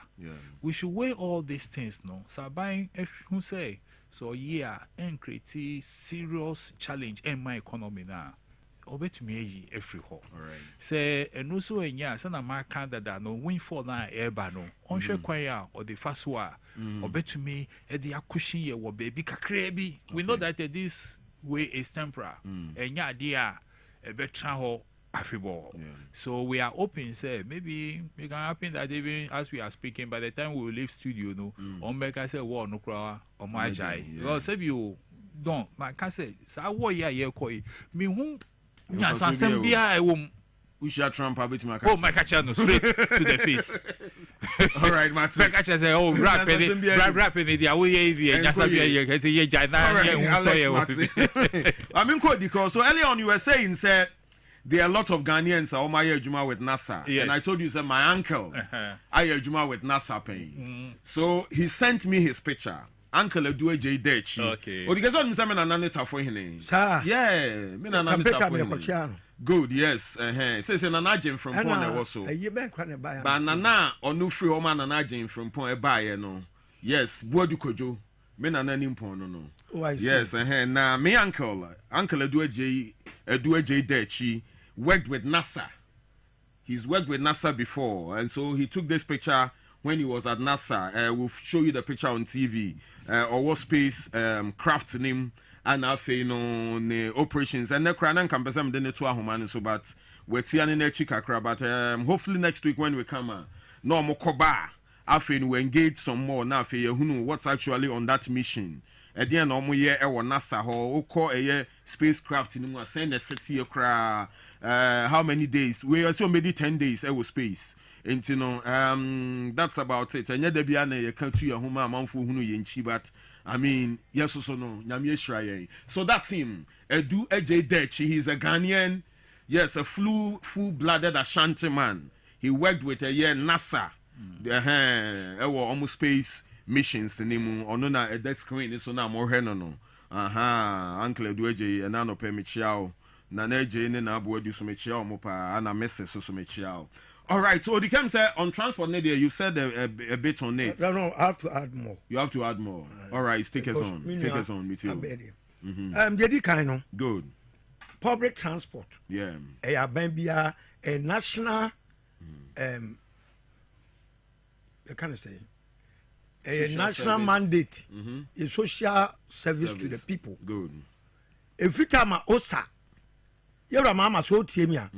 OSA for operations are onomoye okrumano and the NDC MPP mo year after 92 no and into public transport no yentimi enye ni ye no de di kai no osa ye to chassis ni free Germany no plan chassis ne aba be boso wa ha with German engineers in Kumasi eti no mo sa ofa ade a friend after sales service e ma buses no it passes here aduma bia boso na construction ade bia ase bia no mu di bia hye cause spare parts manufacturing bi bia na okruma ya it ne passes no ayi aduma da bia ma na public transport ho ye any problem if you not to a we ba no kokra ne bus e wo kra bus be ba na ma no anka ho it is in Chinese ye ni engineers o mu ye ho aduma wa bus ne say na ya pack 600 buses ni a washing my party apparatchiks and a partisan infiltration about where no yi all the top-notch leadership who manage public transport no de call for akotna ho it is assumed say yan yaba the penny the bus ne be e didi mu ana bus ni na digo na affect Ghanaians sabre yan go back to our roots na say any no plan for better concern agreement na no plan for better build chances na mayen any after sales contract now for young managers are we are non-partisan. The Edicano, Minua, 20, a munipaba call one bassing. If you for 20 be useful. Bass Marco, a be ama cost effective transport system. Yenya. I like that breakdown. What are you not to 20? Space will make take a street, so I be create vehicle traffic, one bus, a befa. So, corner said, you pass a lie. I will try truck driver for 16, one bus in our any part now line me a bedding, a best so Marco. If you papa, you're a mama, my teacher saw the buses here, but I'm after sales service service. Now, money GPI to you. All the identifiable groups and come home near the public-private partnership. Sebaya, it's high time we push back the truck into the hinterlands. Yeah. Not buses, no, ateki ye street no so e wo kroma ama traffic a trotro ye nya wo ha no ni nyina afri system no enu ntino me da misusu ne se ya ne ye botrotro da before ye bo mu tiri so masa occupational hazards a what trotro community na nya asem ketwo aya wura bi mu hwe enkodwan nyina akwa tete omu ntime repair traffic get na be papa we ya trotro ebi tu wisie omu bra eje so mu bu e so mkonya sika bi se ya bebu passengers age higher fare na ekoboa wo mu obeka trotro betua fee paying ama ba wo university no bo so nyankopon yodo ka gura na kra na ne dia no obeboa 400 anwa akotua 15,000 so de be university enya asem ketwa etia na bre bia no ye ne oman no de na wo se ye mpedifo ye nya efficient and effective public transport system ya anya o but obi a ono no wo operate under free market economy a koto ne ka frabo chi aban duty also oje ye auto tire enye negotiable auto fuel enye negotiable bibia trotro davane po private companies omo run transport okuma no ya no me mobo omo hunga na mobo and omo ya said one etumo me so mo omo tiri so because in the absence of government public transport no omo na so yemu a omo de eko it is na fuel prices cost ro minsusu ya say abano ono mo transport ni mani we the state transport man obetimi manage of course so partisanship na ase bibia cause border citra a champion de buy na ye nya profit it every year no mo increase the fleet every year be need be come na that than because almost after sales service plan or home contract okay good it can kwa ekoho na be kumase na kwa hamle eko be 13 kilometers no se kwa west nya ya service no ya mpanifu na nso mkoto a bibia nkan say na say na akokra foforo aba na akokra foforo aban bia ba akokra ne de aban bia so kwa de ba ni na say what are we doing to ourselves some say ukoka yes one ya common sense approach proper management all right obi officer okraba and fuel prices yes na me nwa ka say yes for crude and you now went for in terms of global price hike but then we say we reforms are no ahwe de yeah de akwanya mfa so wo so no yes akra 7 different byproduct of crude oil yakra aviation fuel yakra gasoline yakra kerosene yakra bitumen yakra regular yakra v power ene de keka ho ebi aba vessel de ba so ya charge free etimi kwa madwene dia yewura mama yenle pipe in free jubilee okay enko to na ya chefa ewo crude num no yen start refining no ha yewura kwa menkuma it is not out of place and we see yo to o si to kwa ni yen discover oil in large commercial quantities but we say freight charges alone ebebo Ghana kan eti won fa crude won fa only one vessel instead of 7 vessels be tue bia freight no na eno wa ha it was cost effective na ya adwuma so efficient to NDCMP partisanship and nyema nyina connect eti it's high time say mama also reset Ghana there are so many nyema we don't even need to reinvent the wheel I will say your tete apam no so where we went wrong that's right now you make amends may that say I'll say Ministry of Trade, Agribusiness Industry, press release for immediate release. Me basuba, my first special birthday wish we and fem before cry na yebepona mire and kwan kofi. So today is the birthday of a year, the CEO of the Ghana Enterprises Agency. Yes, CEO of the Ghana Enterprises Agency, Margaret Ansei Mago, and then Mago birthday. So from the entire team at XYZ Hano, yeah, wish you special birthday. CEO of the Ghana Enterprises Agency, Margaret and say Mago photo now fly on our screens, in various forms, angles. Yes, that's her. Mago Namhu Nache Oba Pawe Yenshia Yebishia and from us here, we wish you a happy birthday, sweet woman. Thank you. All right, so this statement is from the Ministry of Trade, Industry and Agribusiness. Eba anopetututu ano omodiba boy amane said the Efri Burkina Ebeni. A bit of a read says government welcomes Burkina Faso's decision to lift suspension on fresh tomato exports. The government of Ghana has taken note of the decision by the government of Burkina Faso to lift the suspension of the issuance of special export authorizations for fresh tomatoes. The decision, communicated through a joint communique issued by the relevant Burkina authorities, follows improvements in the supply situation to local processing units and firms' commitments by stakeholders to ensure adequate availability of tomatoes for domestic and industrial use.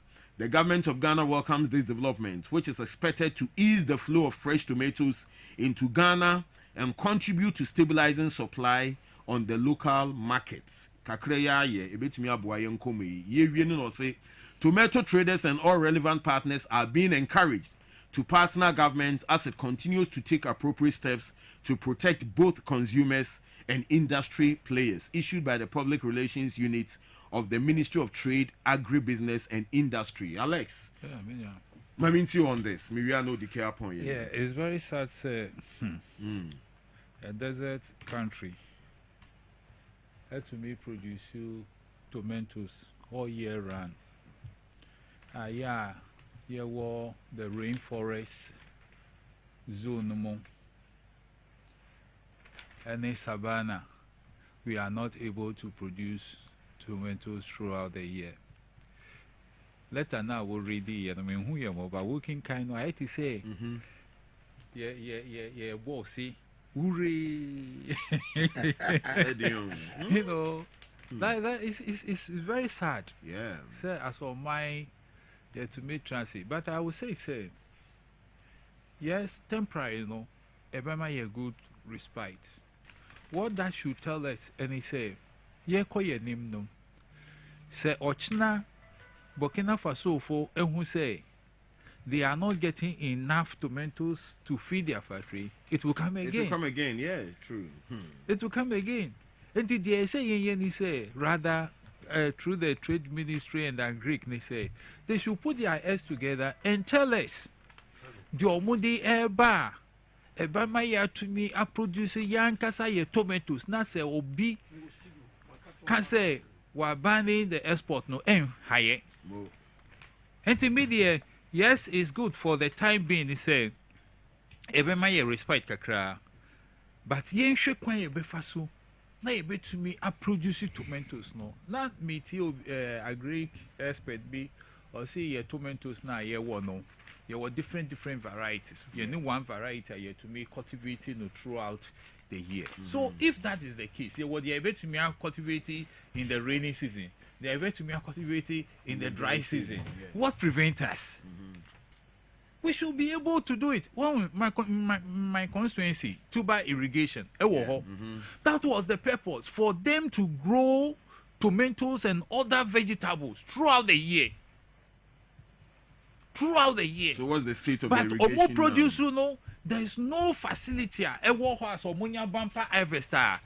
Hold that way now more. Many of my campaign, now make a chum say make and I will force say you bet to me anya the state of the heart marketer with all the necessary preserving gadgets good now omwanya so that they can continue to produce throughout the year. Sorry, producer, what's it? Mama, your friend saying, who hear information being tomato period production gestation period of tomato gestation. Say 3 months. 3 months. So to me, we need to, because Ghana, we were far ahead of Burkina Faso. Even to the extent when we put up the first tomato processing plants ewo mahimwa now they were, yes they were no near you understand then you trans you understand me they be Palugu irrigation system ye ba be ye na ye the 12 million amobi no to eco disika no free you understand so these are some of the things that to me niwo me ferry say as Ghana as we are we pride ourselves with so many things say we na ye din kan but ye mo na ye be di actually it's very sad to me this should not be something that we should be happy about. Say Burkina Faso I can say Omar lifty band na ye ni we should rather that should challenge us to go into serious production, you understand, and they be a cow wow make us say banks are yet setting up to help agric no say omo commercial banking. Yeah, munyina commercial banking. Who can yes so ya mom say omonfa 30% of their loans no and farmers. But omunye. So at the end of the day, the farmer, if you are a farmer, me a farmer. So with him. I know. Yeah, sure. At the end of the day, now would ye be no support from anywhere. And Sabanesa, because at the end of the day, yeah, it's sure my own. Say farmer no one producer, many will yana a combedi. Now one of the bet to me at trans has is no because or no the on Didi.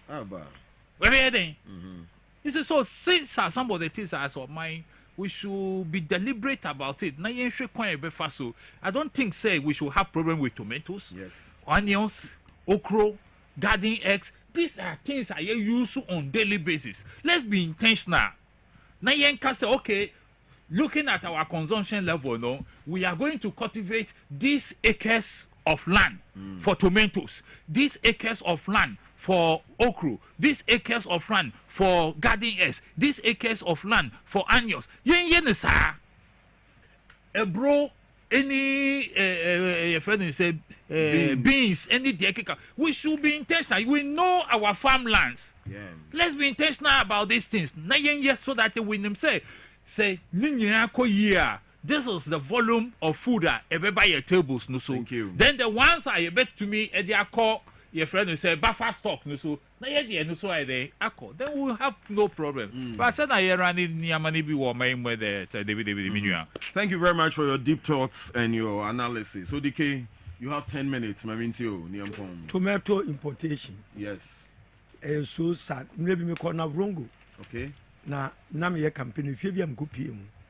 Na mama abesro ka chem say odike na Burkina for omo cross border be didi wa but omunya aban papa no ene ye ne ye ko didi what you say me wura ho papa but dedi ka no Burkina for nya bibi sonku bia ehu no mu ye o oma choose the right variety with mechanized tomato production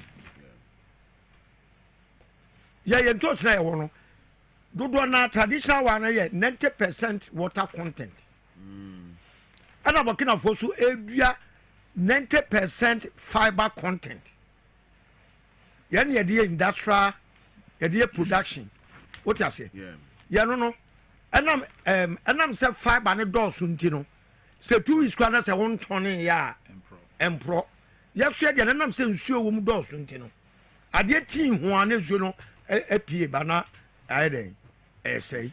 That is one. Yeah. Number 2, modern technology show clearly say seafront tomato plantation. Yeah. And the tomatoes does well. Good. It is a free aflawo ekosi elibo.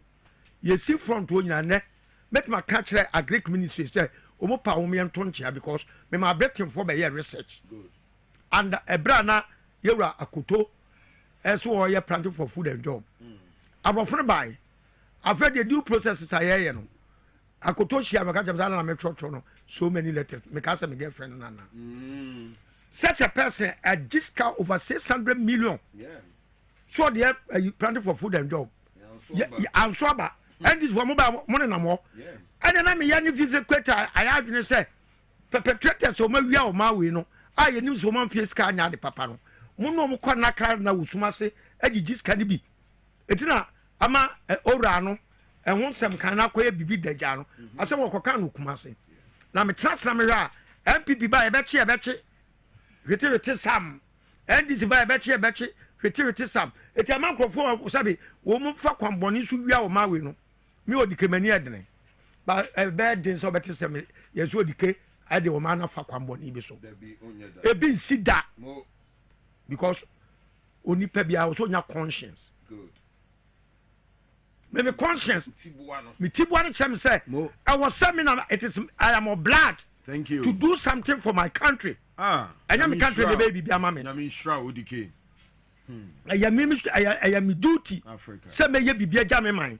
anya me man na baby bibia jame what you say now tomato yade o say wabra na mechanized borehole and now I'm saying their fire water solar water pump machine ye two borehole wo fu mu tomato ade ehia ye nsuo ye two water ye makwafo no bia mechanized borehole be nan wona fu mu near the reservoir siso na ye see ye all year round tomato production near the variety says here serious one ye be add value na value addition chain no a create employment my brother at the end Burkina ye agrarian nation Burkina is Sahara desert ye agrarian ya sas ru bia wo so ye abroad be ye free 1992 adapted this constitution obi ade manifesto na be your man no ye ho ntoye da because yero mama betmanya timupo bia so obo agana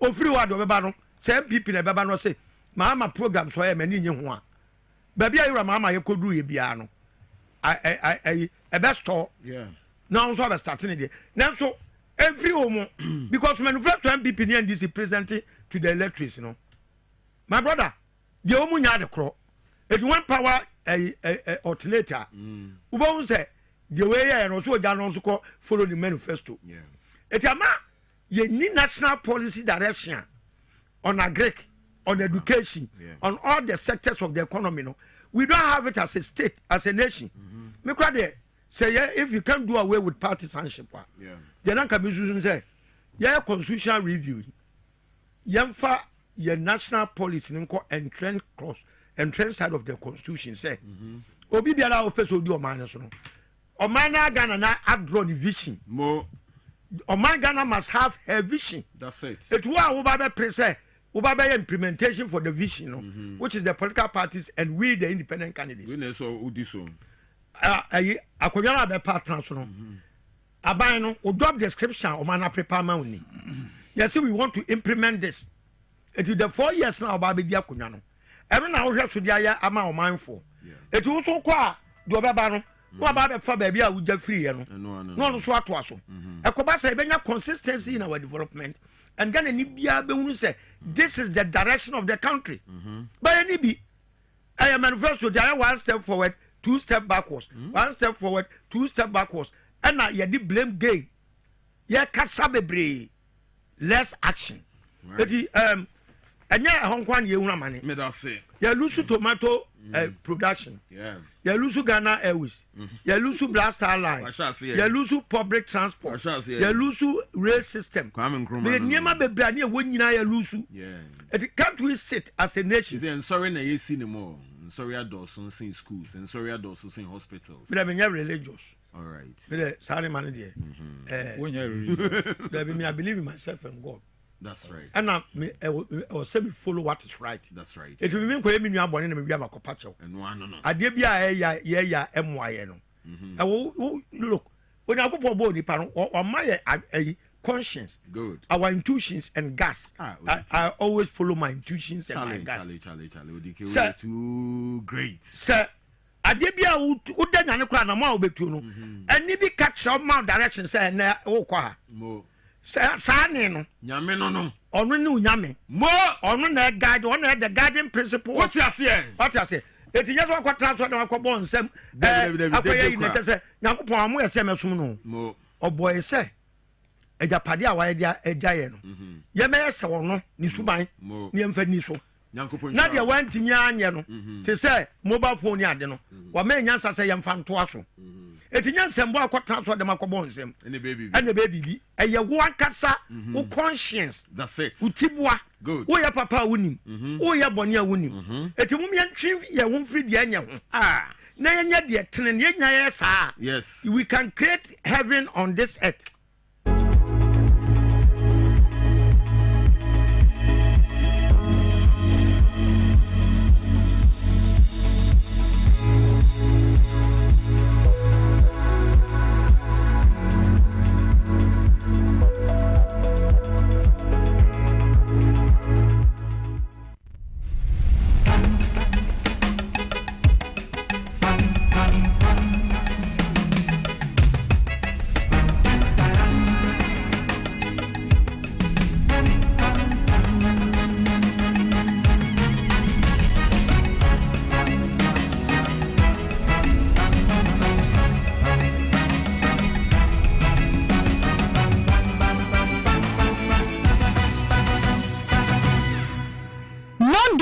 Adishmama yemamu nyina ache eba TVXYZ so ebraso se ensema hodo a edi ahim yemman mu meje ho bread beso se ya nopa nondu kase botaw ewo TVXYZ so na ye kam se ya kase boye free main studios e won kramantam yi emo osu number 37 abebese street so enwechi no ensemo e de beso no nyina no myxyzonline.com so ya krunche ni nyina aguso a ena no pai ubetimi abawura mu na woso akọkenkan bi na so koye Facebook no eso a eno no eye TVXYZ nti wadama eya na wabawura so na wa share amafoforo so enya bia hwe wa like na bio so no wodo comment no ato ho no kama ede amaye ena no pai ensem titiw no bi ene se Burkina Faso say de ban a wade to ntosi eso no wonmo chese wom ayi ede afri so nam so amaban wom akasa kire sampa we yasem de pa ya ebetimi aboa wo my Ghana saso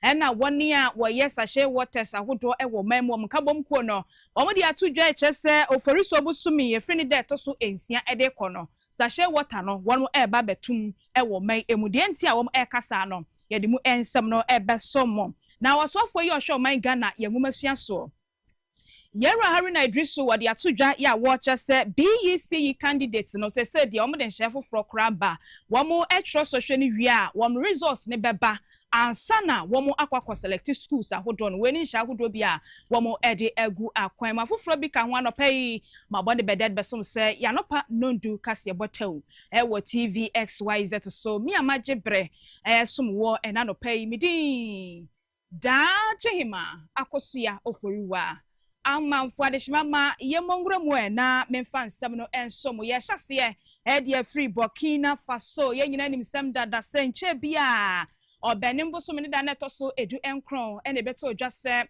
Burkina Faso aban no wose wode ban so bi atuntosi so ye tomatoes yi so enti wone a wo kra entosi edi free hono ekwama ahodo so nyina no wo hye na watwemienu se na watwemienu no so a obi antimi emefa entosi emfiri hono bia ne ba asa no na ehomframa no bo man Ghana so pa esan se nyina nim se bo man mu a ye kan tosi adwadifo a Burkina Faso ya na wom ekokofa ehunkomode dodo no akoso ama sansam no beto odwa no ahye ye hwe man Ghana adwade ni fidi nwuma so wom de beto odwa de sere Ghana fo se wanka wakumanto won yem wenu abasa no ensese huni suro ebehye Ghana fo mu ni titiriw adwadifo ni mu esan senko nyase agodo egu akwamu a ekoso ene ameka sai no wasofo ye ono hwe adwade ni fididwuma so mu nyamfo Elizabeth ofoso ajare ena no pa ya nkrata tententen ye free na tena ya beto dwane se sese de Burkina Faso tose no ba na omode tose no mayi ede free so ene ho nkrata no ena nam ye social media no so na no nei no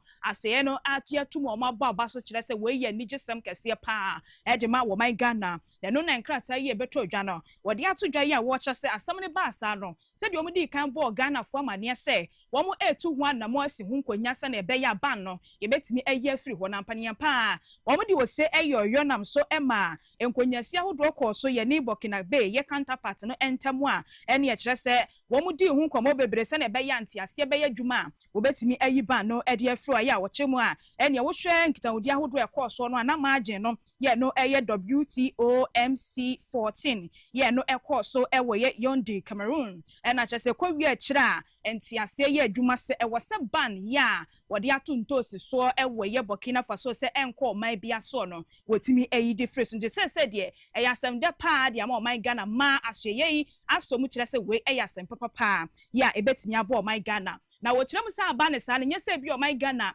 ye be yi ani afre so kura se yenso so ye boy ye ho so okwan bebre so ya se nhihya hodo e na ban di agu akwan bi any feed the industry and which no feed Ghana ye no nyina e ba bebo ma oman ye local production tituru kura ni ntosi no yama ye ni akuhu yie pa and which irrigation project ahodo bi so e koso a ye hwa se ye benya nsuo abre na afini nyina mu no ye benya bi na ye de apetepete ye no ba ye no so se ne be ya ntosi ho enkwa atwe e wo mai emo eti na yi wo so afo yi ohwo man Ghana ye dwadie ni ye mfidi nnwuma eso wonmonyamfo Elizabeth ofoso ajare kire se enhye egu akwam a ye so ye bo ye ho so na asem da ba yi so de o man Ghana ye nyina ya so mu a se de ye betimi akọ Burkina Faso na ntosi adwadie no etimi akoso yenso aso na yenko yanimu na National Association of Sachet and Packaged Water Producers womo ye woni a wotwa ensuo e wo mai emu no womo kabomkuo e na saabre wo kasai na wono kirem se no niema ne akade no womo di twa ensuo ne boa ye den dodo ama womo je womo ho enye na asem ne nyina ne se wosi polymers ahodo a womo di twa ensuo no se ho akwatwe wiase mansa nyina womo nya bi kura na womato na de ombenya soso a ne boa se de tie ni enti ama womo soso womo ho kire wom e wo saa kwan no so pa enti eboa na nka sachet water baako enkane na womo di je no se de entumu e ba beba ya womo kyem se e free oforiso busumi de etoso ensia e de kono se uyo bi a wuto nsuo sachet water ibi na sefo a womo atum ombetum afri saa brenom ya womo kyeremu a wokọ factory ho a ye X factory no a bag baako bia de ehye maku aduasa no eye 500 ml no eno eye 8 Ghana cedis per bag ene bi oso no womo de good tracks no na so womo de ba mountain ba eye supply no a na ujina car na wutobia eno so bag baako no eno no eye 10 Ghana cedis ye no wochemu a ewomu maku aduasa yes sachet water no 500 ml no ene bi oso si maximum retail no so eye 15 per bag ye no so shemu maku aduasa 500 ml nti wei ene enkrata ahodo ne nsama ahodo a National Association of Sachet and Packaged Water Producers womo di ababetu dwa womo so womo srada ntumu no a eba no Ghana fo nso mo pa esanse wo hwa de ekoso ne polymers ne boa ya ye den kura na womu nya bi nto no a emmoama wom dwumadie no entimi enkonkan nti we na abasa no ema Ghana fo nkasa ne woma tunso mu ena womu nto ena sei ne nsem bebi wom se dabi wom srada se ne be ya wom so wadwadie ne betimi akoso no wom ho atimi ahan wom sa kwan ne so nti no efiro foriso oboso me de etoso ensia de kono wom di ntumu ne ba Ghana fo ensom Andishima ma ya toaso na yakoyenim na osofo ya ona hwe my Ghana ya dwadie ene ye my Ghana enwumasua so eyodumonyamfo Haruna Idrisu enei wode atodwa se de omo de hyehyɛ foforo kraba efa my Ghana ya enwumasua mu adisuafo a womo kwatro BEC social na ye basic education certificate examination no womo kyerɛ se no womo de policies ahodo bi agu akwan mu a eno na womo ebe hyase e de ye adwuma ye nyina nim sem dada se ye mofrey enkane no ye kwatro BEC social no a ansa na ye betro social no ene ye be select schools no ye select schools ni wi a ansa na yakwa kwatro social na eno achi na ba se womo tro social ni wi ansa na makwa select schools na mu ensem bebre na se de enhye odi agu akwam ni se mofra ni tro BEC social ni wi a wom betwen ya mom resource na ba ene aggregate 10 na oyiye aggregate 9 na oyiye say ye 20 o say ye 14 o wuhu grade no awunya ye no a eno so na obekogina na wodi akwakwa select school no sane ye be ye betumi aboa na sa school selection placement system no emu atimi ada o esan say ye nyina nim sem dada say ekoba say mo fani select schools ni wie na resource ne ba na jese bibia beda na akwamu adodo no obo ho se ma anya school ene ye se koye self placement ne hu nsem bebre na sane ye be ye niema ni sa niema ni nyina ye betimi atwa to no ena nei odumonyafo Haruna Idrisu wadi abetu dwa enadue ya wo ba mane se emofra ne betro BEC so na wie no matwen ya ma resource na ba resource ne ba ansa no be ko select wom schools no abre ya na woni nsemtwefo din komo no ona odi san chemu etu dwa. Students are to begin the process of making a determination of school choice, but that process is not to be completed until the results are finally announced and determined. So in the past, we had a situation where students determine and choose schools without knowing their aggregate level, and that affected the placement system. This time, we will give a mandatory period of 1 week after the results have been declared for students to confirm on the basis of their performance in the BECA what their first choices are. Government also recognizes that alumni play a significant role today in the survival and transformation of many of our schools across the country. Accordingly, a dedicated percentage will be given to alumni for purpose of placement in the revised CSP program. I pray that this will not be abused, just like the protocol is often abused. I'm aware that last year we got protocol requests as much as 60,000. Anybody in my shoes will struggle to honor those requests. Enti wey yewra Haruna Idrisu na yatene nkan results ne ba wo hu ahoden de wunya ye grade ya wunya ye no a na chese wakogina so no akotwu school na so akoselect school se na be ya ebetimi aboa ye nto aso ye nko ye nimu en na ukomra shebedwamu a public account committee no womugusu egu nkonyasie so a auditor general and report or the beto odwa ya na sikadie ni sikatua hodo bia koso a amfa na kwam no womugusu omtutu ho sra ne abasa ne ho ena akoda di say 20 million Ghana cedis bi mampani dada kufuado abreso wonu chia ye de ma contractor bi a o hye say Parliamentary Service Hospital wonu NC na so bepem ne ya menim eka say na kwaye ohwebuada hospital no a womu NC sika so a ye hunu ba bia afa na amane boni kiremu a panipa yen kane na wo show my Ghana ya pomuje so munyafo Bernard Okoboy sa contract ne we course no one wode ne nsa ne pen tintim ase etu asa 20 million Ghana cedis no a sa hospital ye hunu ba bia akwakowie omo kire kra se bia ya omo ye senka omo si sa ya asa bia kra no omo se sa location no ama bepim ne no ye hunu de etira kwakowie no nam so ama se no ranking member Emma Public Account Committee no ye Samuel Atamils wa hwe se de mani ya obesa mani health minister enkane wo so afa no wo hwe ya pomuden so ye Bernard Okoboy eni panifo ahodo a na omo hutue mu nyina se wo mmra na wo mmeyi nsemfo bia no mfa sa nsem we nyina enwe abre ya na asetena na ekoso no nsem we ene todwa between government of Ghana, specifically the Ministry of Health and Siena Services for the construction of a special hospital for Parliament. An agreement was reached to pay 15% mobilization of about 108 million, out of which 20 million cedis was paid. We have written to Siena Services and they have responded on the work that was done with the 20 million. There's an outstanding on that 15% mobilization of 88 million that still is due. But that is what has to be recognized as the amount outstanding, not 702. See, but the thing was for 20 million. You paid 20 million to this contractor. No, Mr. Chairman, the 15% mobilization came to 108 million, out of which 20 million was paid. And this was to build a parliamentary service hospital. Which parliament was that? This one? This was contracted during the 8th Parliament. So. This was contracted during the 8th Parliament? Yes. I have not seen the parliamentary service hospital being built. And 15% was 105 million and 20 million was paid.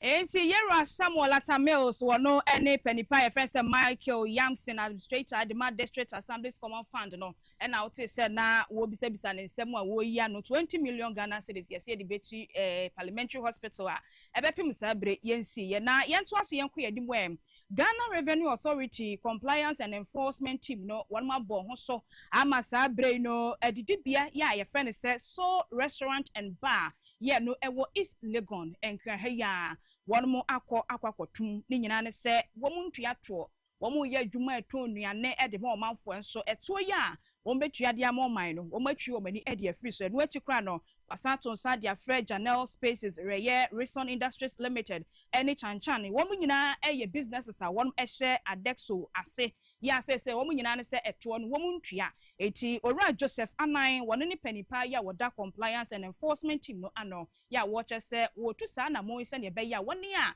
watwe won hu efri eto tua mu no wonani ebeba won hu so akrumo no ya visit 4 of such taxpayers yako is Legon so restaurant omo register but omo tax office no ewo Kufridia omo branch wo Kufridia any crime but omo imagine say tax ndo muntia omo declare all right but muntia taxes no ya ye hu bia assessments kra audit ye assessment ya momo kra no omuntia ya sign we say you call audit be more, but it will be a wasteful venture because that are no cry no muntia. Omo declaration cry no so muntia. Nti you call no. The aka say and say prevent you move from ejuma omo because you nya hu fa so bia. Nti ya seal off. Ya invite you omo bra office.